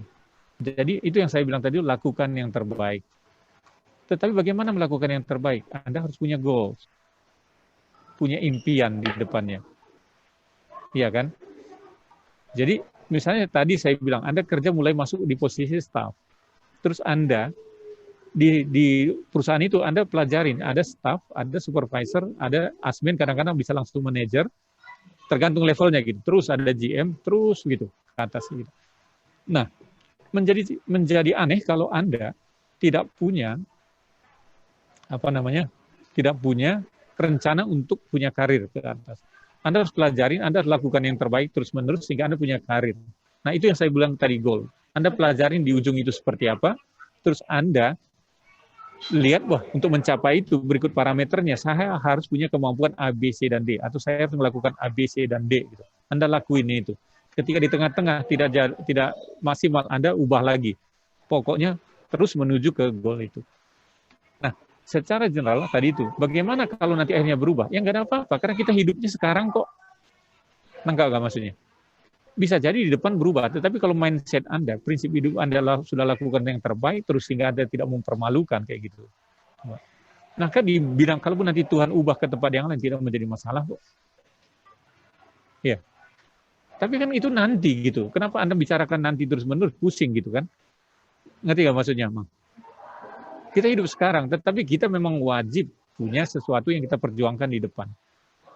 Tapi kalau berubah, nggak apa-apa. Tapi Anda sudah punya kompetensi yang akan sanggup kemanapun Tuhan tempatkan di kemudian hari. Jadi jangan dikacaukan dua hal ini. Ya, Mang. Misalnya seperti saya tadi itu, dulu kerja di konstruksi, di bangunan kayak gitu. Ya nggak ada masalah, lakukan yang terbaik aja. Saya nggak pernah cita-cita dulu jadi human capital kok. Ya. Saya pindah ke dulu itu juga karena bilang, kamu pindah dong ke sini, ditarik gitu-gitu ya. Ngurusin bangunan, oh masih bangunan, masih enak nih. Terus saya juga sudah married gitu, sudah punya anak. Pikir kalau saya terus di bangunan kontraktor nanti pindah-pindah terus keluarga saya terus gimana gitu. Jadi ya udah di perusahaan kayak gini kan nanti stay di Jakarta dan terus kalaupun ada bangunannya kan di Indonesia saja. Terus nanti home base-nya ada di Jakarta. Jadi pindah. Memang saya merasakan Tuhan itu memimpin kayak gitu. Ya mungkin saya balik ya apa yang terjadi di saya ketika dulu belum menikah gitu, memang saya proyeknya bahkan pernah Surabaya, di Cilegon, di mana-mana seperti kayak gitu. Tapi ketika sudah mulai mau nikah, saya mikir pada waktu itu, kalau gini terus gimana nanti keluarga? Akhirnya saya ada yang nawarin ke developer. Ya udah developer kan, developer perumahan kan lama kan. Oh ya udah, kalau kayak gitu kan bagus nih. Berarti saya bisa menetap nih gitu. Tapi sampai kepada satu titik lagi, lah kalau rumahnya habis bisa jadi pindah ke mana lagi nih gitu. Nah dari saat-saat seperti kayak gitu ditawarin masuk ke bidang yang ini gitu, bidang agrobisnis dulu itu yang megang bangunan. Tapi ternyata dalam perjalanan di situ saya bilang tadi itu general affair-nya yang ngurusin bangunan gitu, aset apa building kayak gitu nyatu dengan human capital-nya. Saya belajar human capital di situ. Karena prinsip saya adalah ketika Anda di situ, ingat yang tadi bilang pelajarin juga. Maka ketika meeting-meeting saya ada di ruangan itu, saya pelajarin juga gitu. Saya pelajarin juga terkait dengan yang itu. Daripada kita bengong di situ, mereka bahas gitu. Dan dulu itu pas lagi Carung Pokpan pada waktu itu lagi hire orang yang pinter banget tentang human capital gitu. Ya, teorinya, buku-bukunya banyak gitu pada waktu itu. Ya udah pelajarin. Terus Tuhan kasih ngurusin kantor pusat personaliannya. Lama-lama jadi koordinator personalia seluruh Indonesia gitu, cabang-cabangnya. Ya udah lama-lama sudah semakin mengerti. Jadi modelnya seperti kayak gitu, nggak ada. Yang penting lakukan yang terbaik dan akan mengalir terus gitu. Nangkap ya Mang maksudnya? Iya Pak, terima kasih Pak. Mungkin dari teman lain mau ada yang bertanya? Ya Bang Aban. Sebelumnya makasih buat Bang Jimmy tadi pengajarnya. Suaramu agak menggema. Diperbesar Bang. Oh. Sebelumnya makasih buat Bang Jimmy yang udah kasih ini cerita yang bagus menurut saya. Terus yang mau saya tanyakan mungkin cukup sensitif ya Bang. Kemarin kan saya sebelumnya saya pernah dengar cerita tentang isu-isu orang dalam gitu Bang. Orang apa? Orang dalam? Ya, orang dalam. Jadi yang mau saya tanyakan itu tanggapan Abang terhadap isu itu, dan mungkin nasihat Abang buat kami para mahasiswa yang sebentar lagi lulus itu menanggapi hal itu gimana Bang? Maksudnya orang dalam itu gimana maksudnya? Semacam kayak kita mau nyari kerja nih Bang. Ada semacam orang titipan gitu Bang. Mungkin tanggapan Abang terhadap isu itu gimana Bang? Ya maksud saya begini, ada nggak kasus pergi gitu? Ada gitu. Di tempat saya ada nggak orang nitip itu? Ada gitu. Tetapi apakah banyak? Enggak gitu. Karena gini, semua perusahaan pingin maju. Ya. Dan perusahaan yang maju adalah perusahaan yang di situ akan semakin kompetitif dia secara fair gitu. Dan fair. Jadi tergantung sebenarnya perusahaannya mana, maka kadang-kadang pelajarin gitu. Walaupun kadang-kadang kalian akhirnya dapat perusahaan yang nggak seperti itu, tapi nggak apa-apa, lakukan yang terbaik juga, kan disitulah pembelajaran. Jadi maksudnya, toh nggak ada sesuatu yang kebetulan kan. Kan kita percaya dalam hidup itu nggak ada sesuatu yang kebetulan. Tuhan tempatkan dimanapun juga lakukan yang terbaik. Kita banyak belajar di situ, sehingga nanti di berikutnya ada kepercayaan yang lebih besar. Kita juga bisa tanggung jawab yang lebih besar dan sebagainya. Nah, sama dengan yang tadi balik kepada titipan, ada nggak? Ada. Tetapi perusahaan banyak juga perusahaan-perusahaan yang tidak seperti kayak gitu. Atau kalaupun ada, masih banyak peluang-peluang yang lain yang diisi secara fair, itu maksud saya. Jadi itu tadi kuncinya, perusahaan yang maju, maka dia akan prioritaskan perekrutannya itu secara kompetitif.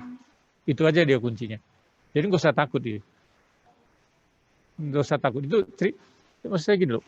Kalian tahu ada informasi, boleh, tetapi jangan dipengaruhi oleh informasi itu. Karena kita punya Tuhan yang luar biasa gitu maksud saya. Percaya itu. Justru kalau Tuhan memang mau tempatkan di situ, ya ditempatin. Sama juga kadang-kadang. Ketika kalian masuk, terus akhirnya tidak sesuai dengan apa ekspektasi kalian, kadang-kadang bisa lupa. Gitu.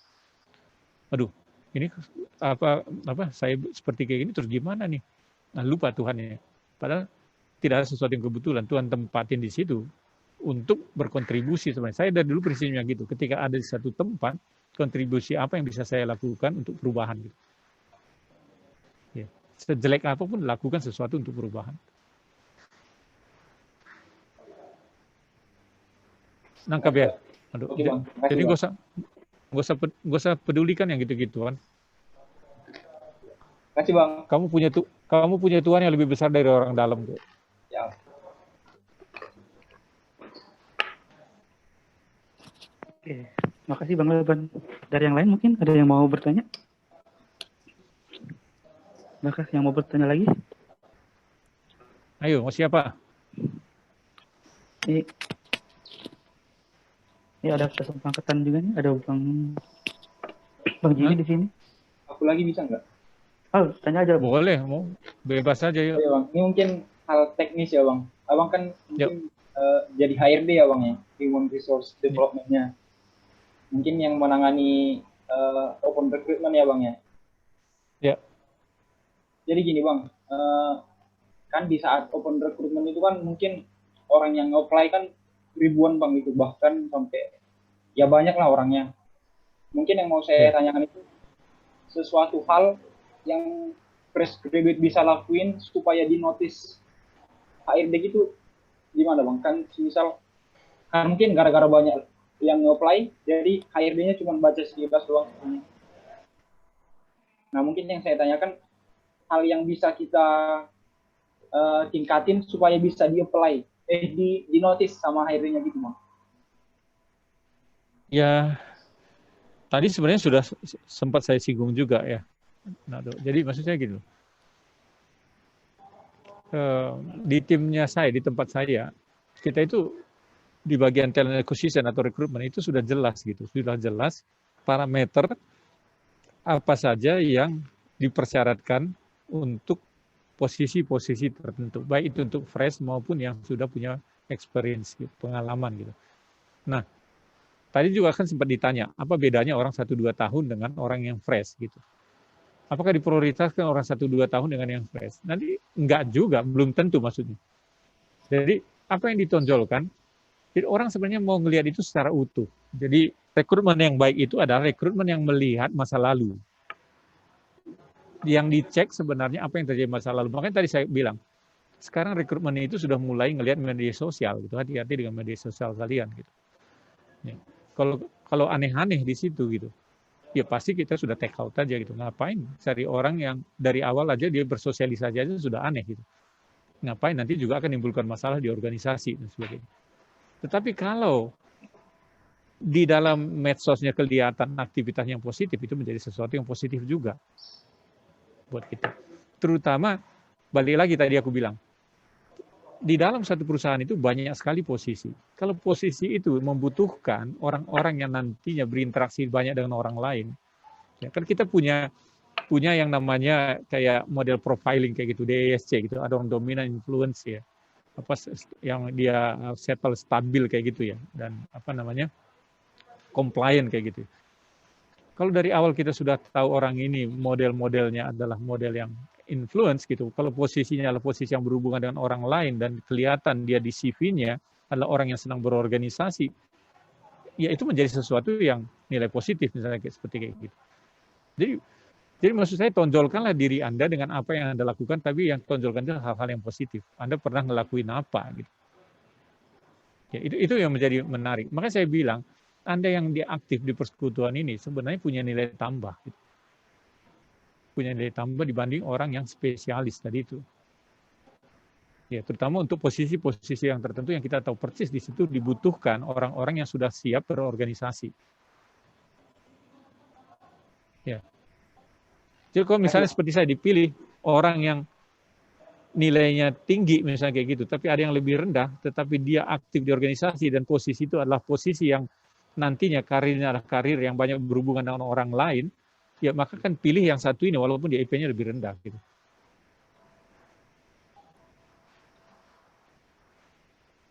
Logika gini aja deh teman-teman. Kita butuh satu posisi yang di situ dia butuh banyak berinteraksi dengan orang lain misalnya kayak gitu. Ya. Terus dia aktif berorganisasi dan ada di beberapa. Pertanyaan saya, kalau dia bisa memanage organisasi itu sampai periode tertentu kayak gitu dan aktif juga di tempat yang lain, dia kelihatan multitasking. Kalau di dunia kerja dia kesulitan enggak sih?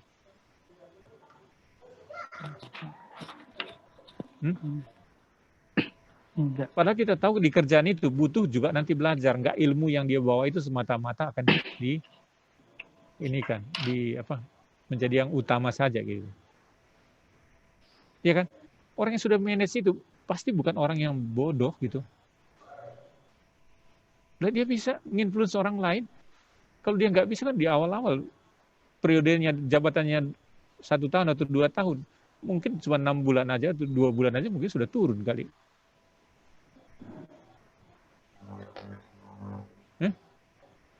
Lebih benar kan? Benar bang. Jadi hati-hati, maksud saya hati-hati dengan apa yang saat ini kalian lakukan. Pastikan bahwa yang kalian lakukan itu semua berguna, tapi jangan jadi beban, maksudnya. Makanya tadi aku udah bilang, aku sebenarnya senang di PMKT itu dari awal sudah di state. Ya, udah di state. Kalian masuk PMKT, kalian akan dapat pembinaan iman gitu. Tapi di balik itu kalian akan dapat soft dan technical skill juga. Ya. Kalau Anda jadi pengurus, maka Anda akan dapat soft dan technical skill gitu. Kalau Anda tidak jadi pengurus, maka Anda akan dapat pembinaan rohani. Anda ikut KTB, Anda akan dapat soft skill dan technical skill juga, misalnya kayak gitu. Dari awal orang itu sudah disadarkan, itu bedanya orang yang pasif dengan orang yang aktif di organisasi, maksud saya gitu. Itu disadarkan dari awal. Mestinya itu yang kita lakukan ke depannya. Ya, jadi ketika menerima mahasiswa baru, jangan cuma diceritain bahwa nanti di sini pembinaannya A, B, C, dan C, tapi juga udah mulai mestinya kalian ceritakan. Ketika Anda aktif, maka Anda akan dapat kemampuan untuk memanage organisasi, kemampuan leadership, kemampuan negosiasi, dan sebagainya. Terus Anda bentangkan pekerjaan si A. Di situ, di A ini, ketika Anda menjadi seorang supervisor aja, maka kemampuan yang dibutuhkan di situ adalah memanage organisasi, leadership, dan sebagainya. Kan match itu. Jadi orang tersadar gitu. Ya, tersadar bahwa Anda melayani sebenarnya Tuhan juga itu adil gitu. Anda sebenarnya dipersiapkan dari sisi yang lain. Kelihatannya menderita kadang-kadang kayak gitu, ada kutip ya. Ngadapin orang-orang yang Anda layanin gitu. Tapi sebenarnya Tuhan persiapkan di situ. Makanya Tuhan kita itu adil dan luar biasa maksud saya. Kan sebenarnya dipersiapkan menjadi sesuatu yang berbeda dari orang-orang yang lain juga. Itu yang perlu disadarin. Cuman sekarang kita kadang-kadang nggak sadar gitu. Bukan konteks negatif ya. Kita jalanin memang dengan sungguh-sungguh melayani Tuhan. Tapi kita nggak sadar bahwa di situ sebenarnya dipersiapkan juga di bidang yang lain. Yang nanti dibutuhkan ketika Anda keluar dari dunia mahasiswa.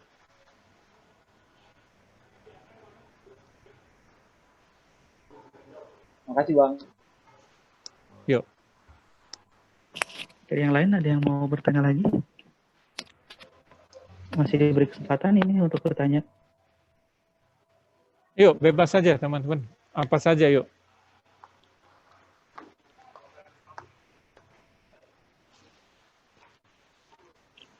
Nah, jadi kemampuan bertanya juga mungkin salah satu itu bagian yang penting.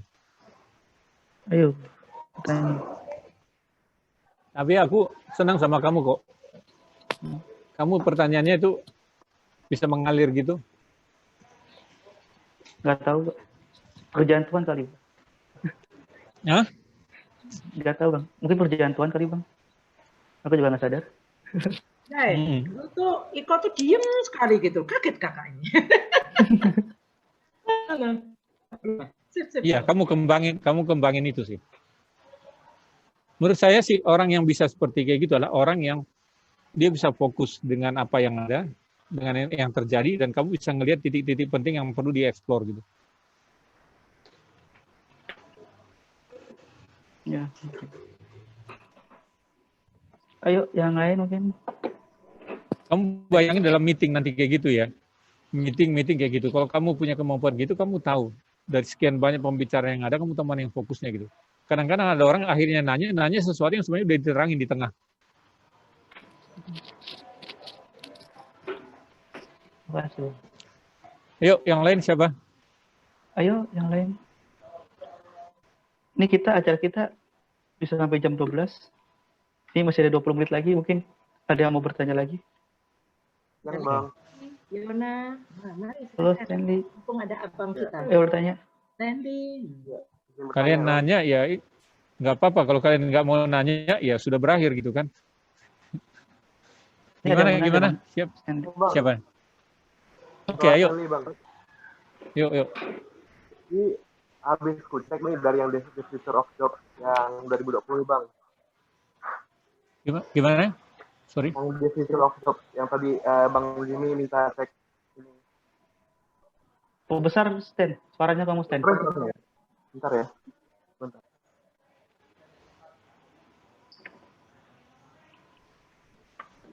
Oh, yang tadi tuh yang World Forum Economic tadi itu ya, Economic World Forum itu tadi ya. Ya, benar, Bang. Ah, iya. Kedengeran, Stan. Jadi yang mau tanyain kan pas ku cek di job landscape yang bakal berkembang itu kan rata-rata itu data analysis, Internet of Things, big data, itu semua hal-hal yang benar-benar futuristik dan baru gitu ya. Dan mungkin agak jauh dari teknik yang fokusnya lebih ke perhitungan ataupun hal-hal yang teknis gitu. Jadi apakah perlu kita untuk nyicil pelajari hal-hal yang seperti ini gitu, dan kita nyicil otodidak gitu pelajari hal-hal yang bakal berkembang 5 tahun ke depan ini diprediksikan gitu, Bang. Luar biasa kamu, udah langsung baca juga ya. Ya, pelajarin itu. Jadi gini. Misalnya di tempat saya saja, kita itu punya core kompetensi atau corporate culture itu adalah udah masuk gitu. Udah saya masukkan sejak 2-3 tahun yang lalu gitu.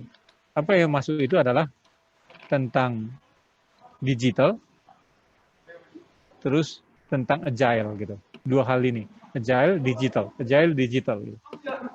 Kalau ditanya tentang digital misalnya kayak gitu, IoT dan sebagainya, kalian sebenarnya generasi yang akrab dengan bidang-bidang seperti kayak gitu. Ya, dibandingkan dengan generasi saya dan di bawah, beberapa tahun di bawah saya.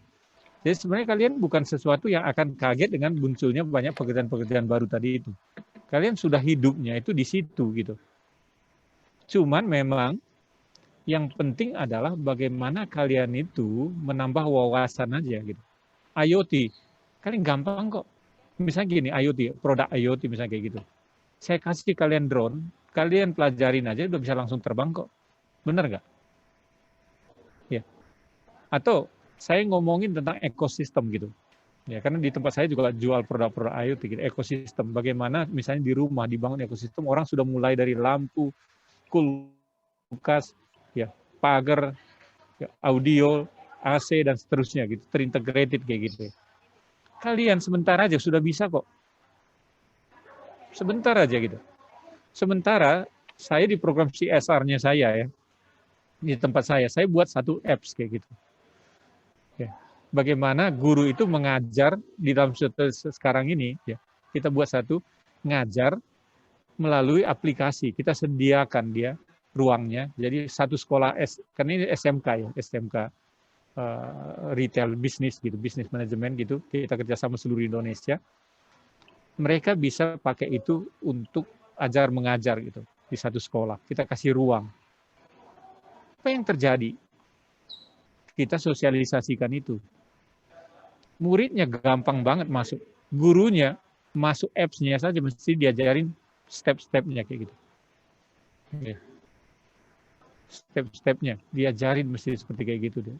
Itu gap-nya kompetensi itu tadi. Jadi saya sih nggak worry dengan kalian, ya, generasi kalian dengan perubahan-perubahan itu. Makanya yang penting sebenarnya mindset agile itu tadi. Bahwa jangan pernah terlalu pegang erat-erat apapun di dalam kehidupan ini. Dan itu juga memang sesuai dengan imannya kita gitu. Yang dipegang itu adalah iman Tuhannya kita. Yang lain jangan pegang terlalu erat-erat. Bahwa kedepannya saya akan menjadi A, B, C, dan D. Boleh kalian punya cita-cita seperti itu, tapi jangan terlalu pegang erat-erat karena kalian akan sakit kayak gitu. Karena zaman sekarang memang akan terdisrupt semuanya, betul. Kamu bilang tadi itu kerja saja kan remote kayak gitu kan, bukan di kantor lagi, di tempat saya saja.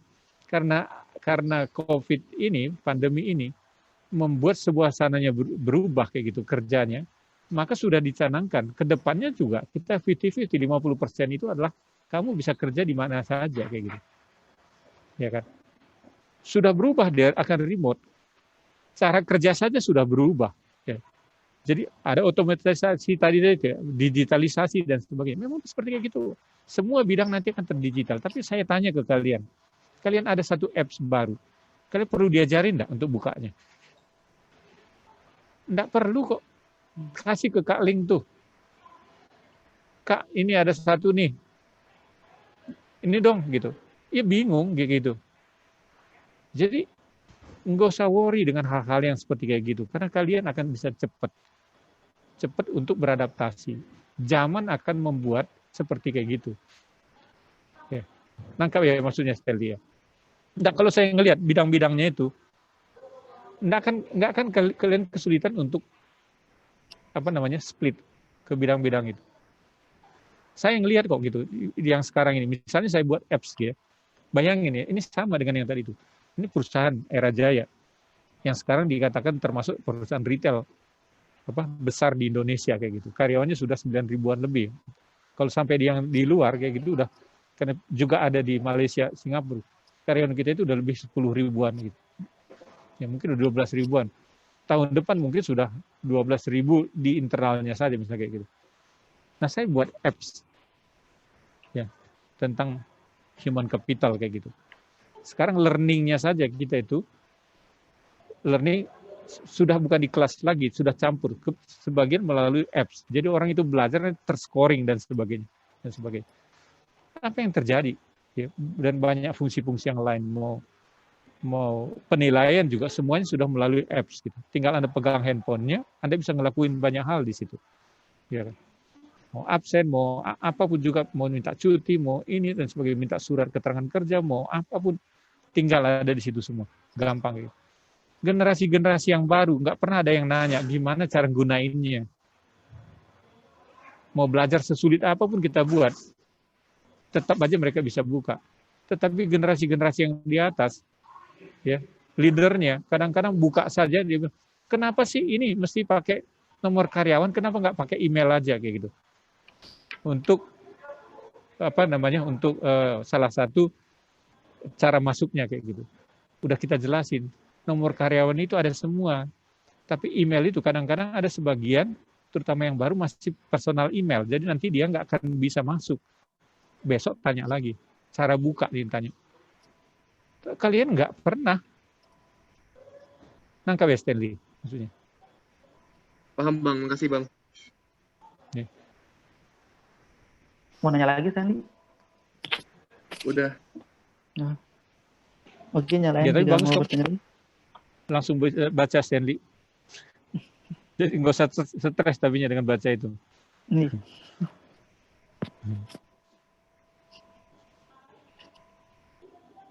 Yang lain mungkin mau bertanya lagi?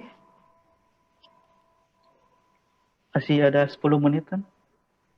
Ini kesempatan, mungkin nggak ada kesempatan lain, atau mungkin ada kesempatan lain, tidak tahu. Adalah.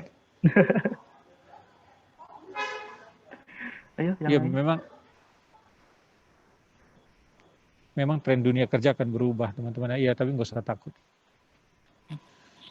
Ke depan itu banyak hal-hal yang sifatnya analitik kayak gitu.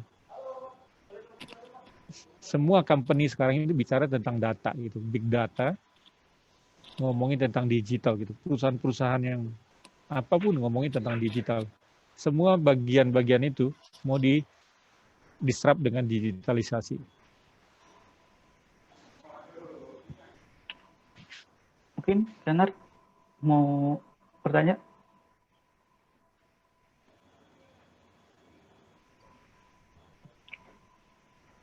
Mungkin kali mau bertanya.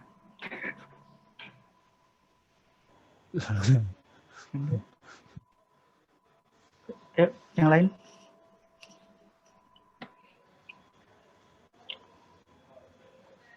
Sekali-sekali perempuan, mana ada yang perempuan sini? Dari tadi laki semua. Iya. Ini Atau ada kita Margaret. Ada siapa lagi? Deborah itu.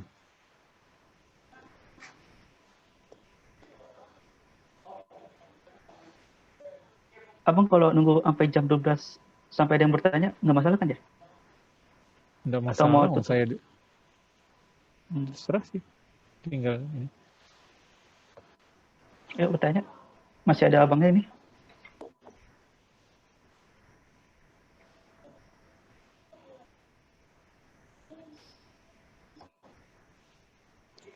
Atau dari kamu Iko udah habis pertanyaannya? Kalau aku nanya, yang lain gak ada hubungannya nggak apa-apa kali ya? Main game online nggak bang? Nggak apa-apa.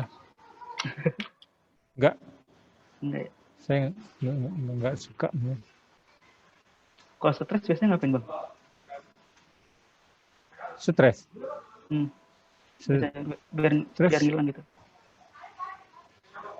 Stres. Saya suka apa ya? Karena stres. Motret lah sang. Iya. Stres ya nyanyi kali ya. Sukanya Bukan maksudnya nyanyi aja kali gitu. Kalau dulu kadang ya baca buku lah. stres baca buku bang. Loh iya. Maksudnya gini loh, stres itu karena saya melakukan aktivitas yang berbeda aja gitu maksudnya. Jadi kita stres itu kadang-kadang karena kita selalu di posisi yang sama gitu. Posisi yang sama, sudah kita nggak bisa tapi kita benturin terus diri kita. Kan lebih baik ngambil waktu mundur dan cari suasana yang berbeda, dan sesudah itu nanti akan ada perubahan emosional. Kadang-kadang itu memicu akhirnya ada satu balik lagi ke kondisi yang awal maksud saya. Jadi cuma bolak-balik seperti itu aja sebenarnya kadang-kadang. Orang stres, marah, kecewa itu kan karena sesuatu yang diharapkan nggak tercapai gitu. Ya kan? Celakanya lagi semakin ini gara-gara terus saja diusahain gitu, didorong terus, diusahain terus. Nah, saya sering bilang kalau terbentur dengan pintu yang itu cari pintu yang lain gitu. Ya kan? Jadi apalagi konteks iman kita, kalau memang nggak di situ ya Tuhan izinkan ya cari, Tuhan akan buka itu pintu yang lain kan. Jadi sesimpel itu gitu. Jadi hidup itu jangan terlalu ribet lah. Apalagi kalau masih muda-muda kenapa ribet begitu? Karena punya Tuhan yang luar biasa kok ribet. Kalau bilang stres ya kenapa? Ya mungkin ribet itu karena emang banyak tuntutannya kan. Menjadi mahasiswa, tuntutan mungkin untuk jaga untuk lulus, banyak tuntutan pada. Sekarang ayo hitung-hitungan kamu, tuntutan kamu sama saya yuk. Jangan Pak. Tuntutan Bapak masih lebih banyak Pak. Ya udah, terus kamu bilang kamu stres mahasiswa gitu. Ayo. Ya kan? Berapa masalah yang kamu hadapin setiap hari gitu. Ya, sekarang bidang yang saya urus saja sudah berapa banyak. Peran saya itu sudah lebih banyak dari kamu. Kamu cuma mahasiswa, anak. Mahasiswa, anak.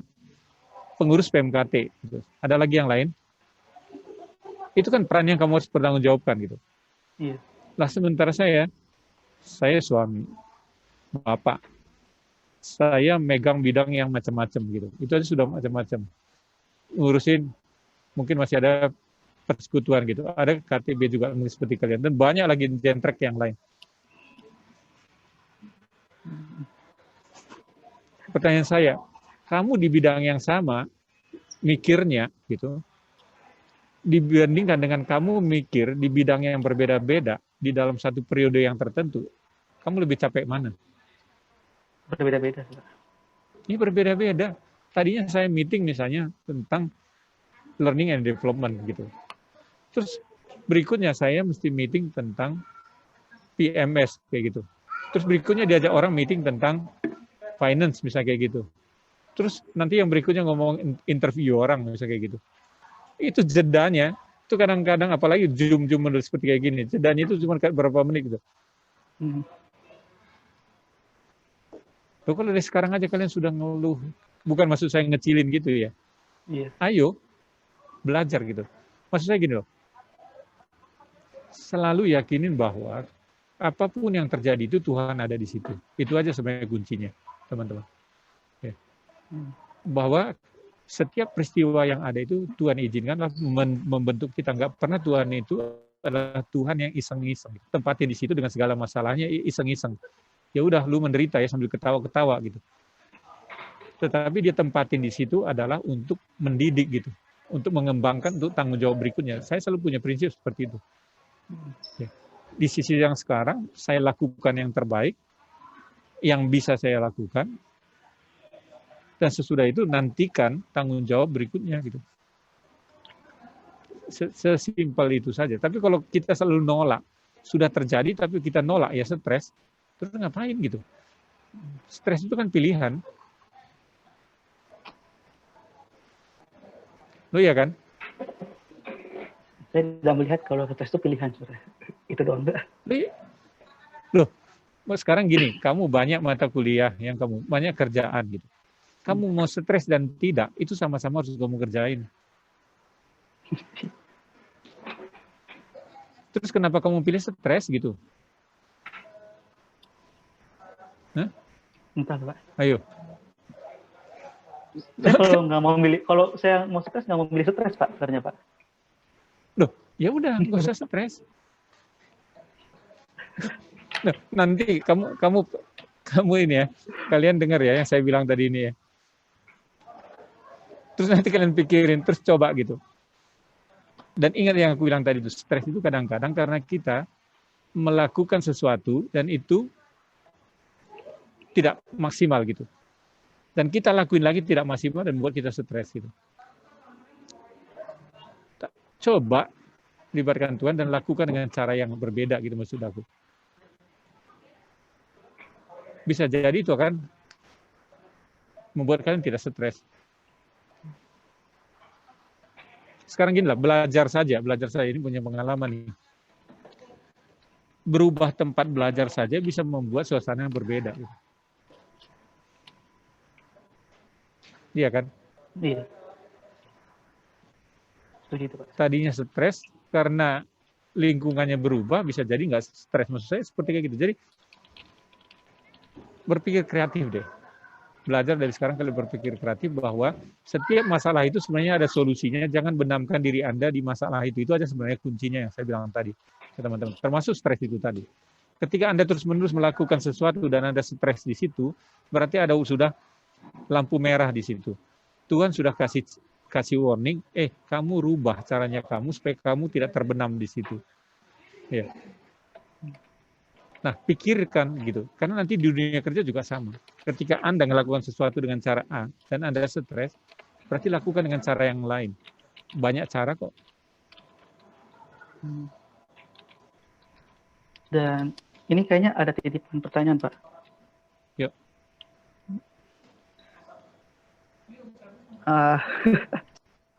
Pak, anaknya cewek ya, Pak? Bagi kontaknya lah, Pak, kalau cewek. Apa itu? Ini, Pak, ada yang sedih. minta kontak ke anak Bapak.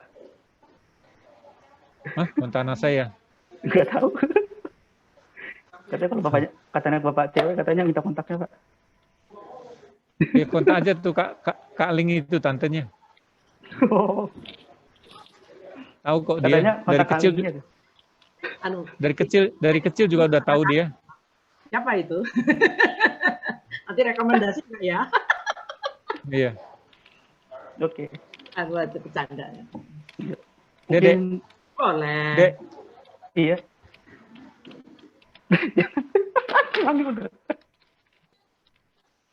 Pak, chat pribadi nih sama Iko. Nih. Ah, itu. Nah, itu orangnya tuh. Mukanya. Nggak kelihatan Dia- mukanya ya. Oke. Itu Boy Iki. Udah terlihat kan? Pangling ya, Kak? Temen saya. Audrey. Oh, Kan sudah kan. dia kuliah di Kanada. Jurusan apa deh? HR supply chain. Ya, dia dia ngambil human capital, SR, human resource dan supply chain. Papa. Iya. Tiga? Mungkin Ngantuk-ngantuk di sana. Namanya lo ya.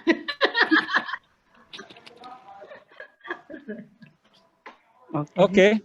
Dari sini sudah kita cukupkan saja. Dan ini ada sesi foto bersama. Mungkin dari teman-teman bisa buka ininya, buka videonya. Saya buka maskernya. Oke, makasih. Tolong buka video semuanya. Kita foto bersama.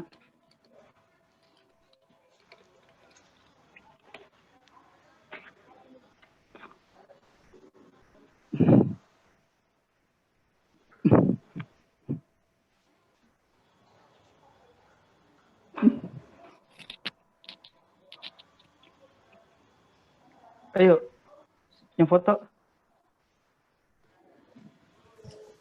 Ini masih ada yang off cam, mau ditungguin dulu atau berhalangan off cam? Mungkin yang off cam. Ayo, yang off cam. Kita foto bersama. Kapan lagi foto sama Bang Jimmy? Bisa sih kapan-kapan. Banyak kesempatannya sih. Bisa. Ini Pratna Dwi Baswara ini mau off cam atau Halo, Adi Satya. Biar kenal sedikit.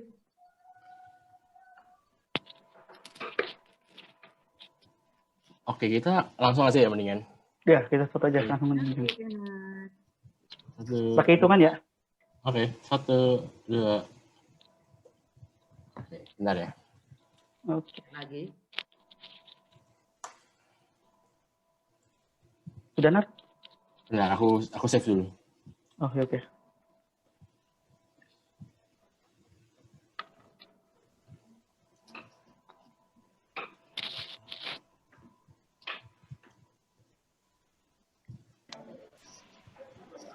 Oke, lagi ya. Oke. 1, 2. Lagi? Lagi. Oke. Udah? Mau lagi atau dicukupkan fotonya? Cukupkan saja nanti. Oke. Oke. Terima kasih kepada teman-teman semua, kepada audiens juga, kepada Kaling juga mau hadir, dan terima kasih juga kepada Bang Jimmy sudah mau hadir ini juga menjadi pembicara. Kami berterima kasih sekali.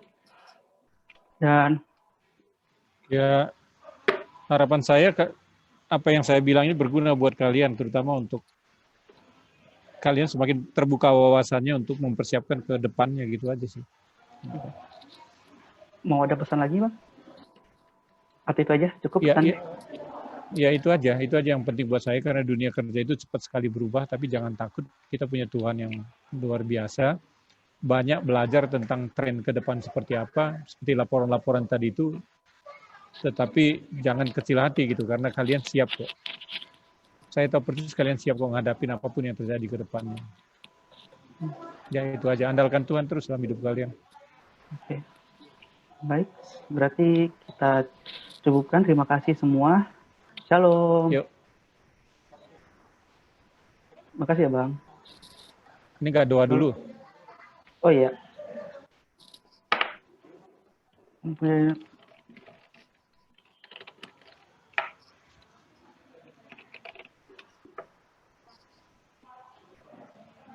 Kita berdoa dulu sejenak mungkin. Yuk kita berdoa. Terima kasih Tuhan telah menghadirkan kami di sini, menghadirkan Bang Jimmy sebagai pembicara dan teman-teman yang lain sebagai pendengarnya. Terima kasih. Semoga apa yang kami dapat berguna Tuhan untuk diri kami dan untuk orang lain. Terima kasih Tuhan. Haleluya. Amin. Amin. Shalom. Oke. Shalom semua. Udah ya? Ya. Udah. Saya live ya. Makasih Kak. Terima kasih Bang. Yuk, bye. Terima kasih.